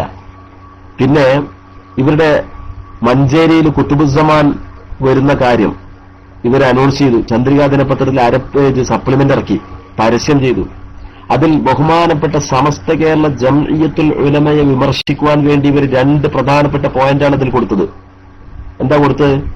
ഒന്ന്, മഹാനായ മമ്പറം തങ്ങൾക്ക് ശേഷം കുത്തുബുസ്സമാൻ എന്ന പദവി എന്തുകൊണ്ട് സമുദായത്തിൽ അറിയപ്പെട്ടില്ല? ഇതായിരുന്നു അവരുടെ. അതിനവർ പറഞ്ഞ കാരണം, സംഘടനാ സംവിധാനത്തിലേക്ക് ഈ സമുദായത്തെ പറിച്ചു നടപ്പെട്ടു എന്നുള്ളതാണ്. ഇത് ഏതെങ്കിലും വഹാബി സംഘടനകളെ പറ്റിയല്ല പറയുന്നത്, ഏതെങ്കിലും പീറ സംഘടനകളെ പറ്റിയല്ല പറയുന്നത്. സംഘടനാ സംവിധാനത്തിലേക്ക് സമുദായം പറിച്ചു നടപ്പെട്ടു എന്നിവർ പറയുന്നത് എന്തിനെ കുറിച്ചാണ്? ബഹുമാനപ്പെട്ട സമസ്ത കേരള ജംഇയ്യത്തുൽ ഉലമയെ കുറിച്ചാണ്. എന്നിട്ട് പറഞ്ഞു, പണ്ഡിത സഭ രൂപീകരിച്ചപ്പോൾ ഔലിയാക്കൾ മൂക്കത്ത് വിരൽ വെച്ചു എന്നാണ് ഇവർ പറഞ്ഞത്. കൊണ്ടോട്ടിൽ വെച്ചുകൊണ്ട് നമ്മൾ ചോദിച്ചു, ഏത് വലിയാണ് മൂക്കത്ത് വിരൽ വെച്ചത്? ഒരു വലിയന്റെ പേര് പറയാമോ? ഒരു വലിയന്റെ പേര് പറയാൻ പറ്റുമോ? ഒരൊറ്റ വലിയ പോയിട്ട് വലിയന്റെ പേര് ഇവർ പറഞ്ഞില്ല. ഇത് ഏതെങ്കിലും തീര പ്രാസംഗികർ പറയുന്നതാണ്, കുഴപ്പമില്ല. കുത്തുബുസ്സമാൻ എന്ന പേരിൽ മഹാന്മാരായിരിക്കുന്ന അള്ളാഹുവിന്റെ ഔലിയാക്കളുടെ അത്യുന്നതമായ ഒരു അധികാര പദവി അവകാശപ്പെട്ടു വരുന്ന ഒരാളാണിത് പറയുന്നത്. ആ പദവിയെ ഇത്രമാത്രം ഇടിച്ചു തകർത്തു തരിപ്പണമാക്കുന്നതിൽ ഇദ്ദേഹം വഹിച്ച പങ്ക് എത്രമാത്രം വലുതാണ്. അതുകൊണ്ടാണ് നമ്മൾ പ്രതികരിച്ചത്. കുത്തുബുസ്സമാൻ എന്ന് പറയുന്ന മഹത്തായ ഒരു പദവിയെ അല്ലെങ്കിൽ ഒരു അധികാരത്തെ അതിനെ ഇത്രമാത്രം മ്ലേച്ഛമായിട്ട് സമുദായത്തിൽ വിലയില്ലാതെയാക്കി എന്നുള്ള ഈ മഹാപാതകം ചെയ്ത ആളോടാണ് യഥാർത്ഥത്തിൽ നമ്മൾ യുദ്ധം ചെയ്യുന്നത്. അതല്ലാതെ കേവലം ഒരു വ്യക്തിവൈരാഗ്യമല്ല. അല്ലെങ്കിൽ ഒരു വ്യക്തിക്ക് ഒരുപാട് ആൾക്കൂട്ടങ്ങൾ ഉണ്ടാകുന്നതിനെ അസൂയാഭാവത്തോടുകൂടി നോക്കിക്കാണുന്നത് കൊണ്ടല്ല. അങ്ങനെയുള്ള മാലിന്യപരമായ ഒരു വീക്ഷണം ഒരിക്കലും എന്റെ പ്രിയപ്പെട്ട സഹോദരങ്ങളെ നമ്മുടെ ഉസ്താദുമാർക്കില്ല. മറിച്ച് മഹത്തായ ഒരു പദവിയെ, മഹത്തായ ഒരു സ്ഥാനത്തെ അതിനെ ഇത്രമാത്രം ഇടിച്ചു താഴ്ത്തി വില കുറച്ച് കാണിച്ചു എന്നുള്ളതാണ് ഈ തെറ്റ് ആവർത്തിച്ചുകൊണ്ടിരിക്കുന്നതിനെയാണ് എന്റെ പ്രിയപ്പെട്ട സഹോദരങ്ങൾ ഇവിടെ ചോദ്യം ചെയ്തുകൊണ്ടിരിക്കുന്നത്. മഹത്തായ സമസ്ത കേരള ജംഇയ്യത്തുൽ ഉലമ 1925-26 രൂപീകരിക്കപ്പെട്ടപ്പോൾ മൂക്കത്ത് വിരൽ വെച്ചു ഔലിയാക്കൾ.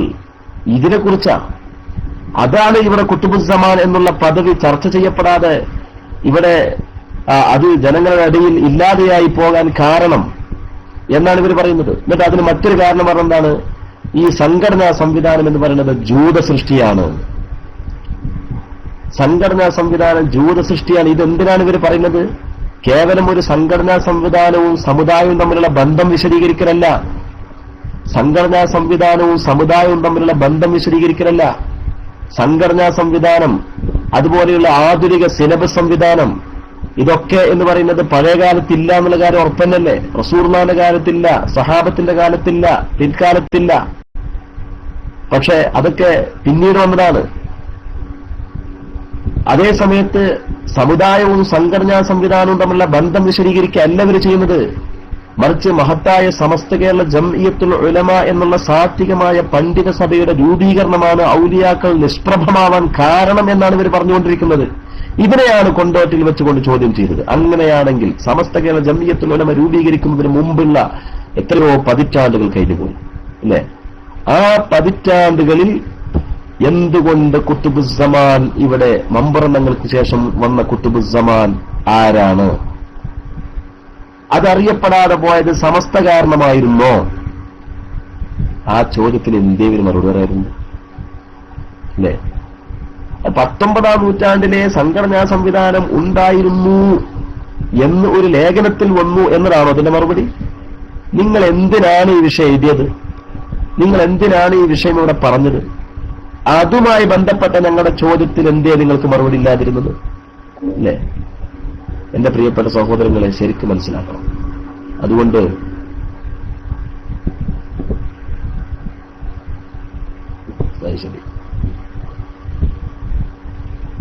നമ്മുടെ കൊണ്ടോട്ടി പരിപാടിക്ക് ഖാമ്മ മറുപടി പറയാൻ ഇവർക്ക് സാധിച്ചിട്ടില്ല.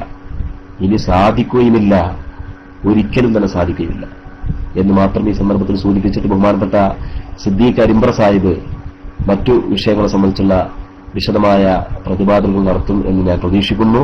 എന്റെ സംസാരം വിചാരിച്ചതിലധികം സമയം നീണ്ടുപോയിട്ടില്ലെങ്കിൽ നിങ്ങൾ ക്ഷമിക്കണമെന്നും ഉണർത്തിക്കൊണ്ട് ഞാൻ വാക്കുകൾ നിർത്തുന്നു.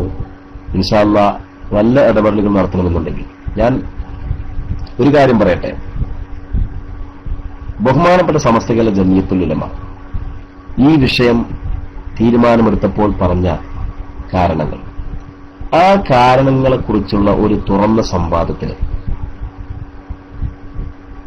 അല്ലേ, ഓരോന്നായിട്ട് അതിൽ പ്രധാനമായിട്ട് സമസ്ത പത്രത്തിൽ കൊടുത്ത എന്താണ്? ഇവരുടെ ത്വരീഖത്തിൽ കൂടിയെങ്കിലേ മുഅ്മിനാവുള്ളൂ, ബാക്കിയുള്ള ത്വരീഖത്തിന്റെ മശായിഖന്മാരും മുരീദുമാരും അതിന്റെ അഹ്ലുകാരെല്ലാവരും മുസ്ലിമേ ആയിട്ടുള്ളൂ,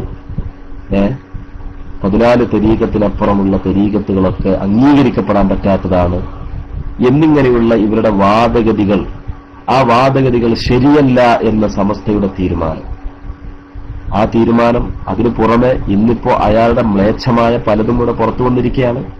അതുപോലെ തന്നെ കുത്തുബുസ്സമാൻ എന്ന വാദം അന്നുണ്ടായിരുന്നില്ല, അത് പിന്നീടുണ്ടായ വാദമാണ്. ആ വാദങ്ങളൊക്കെ വെച്ചുകൊണ്ടുള്ള ഇവരുമായിട്ട് എന്റെ പ്രിയപ്പെട്ട സഹോദരങ്ങളെ, നിങ്ങൾ ആരെങ്കിലും ഔദ്യോഗികമായ രൂപത്തിൽ ഒരു തുറന്ന സംവാദത്തിന് നിങ്ങൾ വേദിയൊരുക്കൂ എങ്കിൽ ഇൻഷാ അല്ലാഹ് അതൊക്കെ അവരുടെ മുമ്പിൽ നേർക്കുനേരെ, നിങ്ങൾ അവിടെയും ഇവിടെ വെച്ച് കണ്ട് അങ്ങാടിയിലോ കവലയിലോ വെച്ച് കൊമ്പസരിച്ചതുകൊണ്ട് കാര്യമായില്ലല്ലോ. വ്യക്തമായിട്ട് കാര്യങ്ങൾ തുറന്ന് തെളിയിക്കുവാൻ ഇൻഷാ അല്ലാഹ് സമസ്ത കേരള ജംഇയ്യത്തുൽ ഉലമായുടെ കീഴിലുള്ള പണ്ഡിത വിദ്യാർത്ഥികൾ സന്നദ്ധരാണ് എന്ന് മാത്രം ഈ സന്ദർഭത്തിൽ ഉണർത്തിക്കൊണ്ട് ഞാൻ വാക്കുകൾ നിർത്തുന്നു. ബഹുമാനപ്പെട്ട സിദ്ദീഖ് അരിമ്പ്ര സാഹിബൊക്കെ കൂടുതൽ സംസാരിക്കുമെന്ന് പ്രതീക്ഷിക്കുന്നു. അസ്സലാമു അലൈക്കും.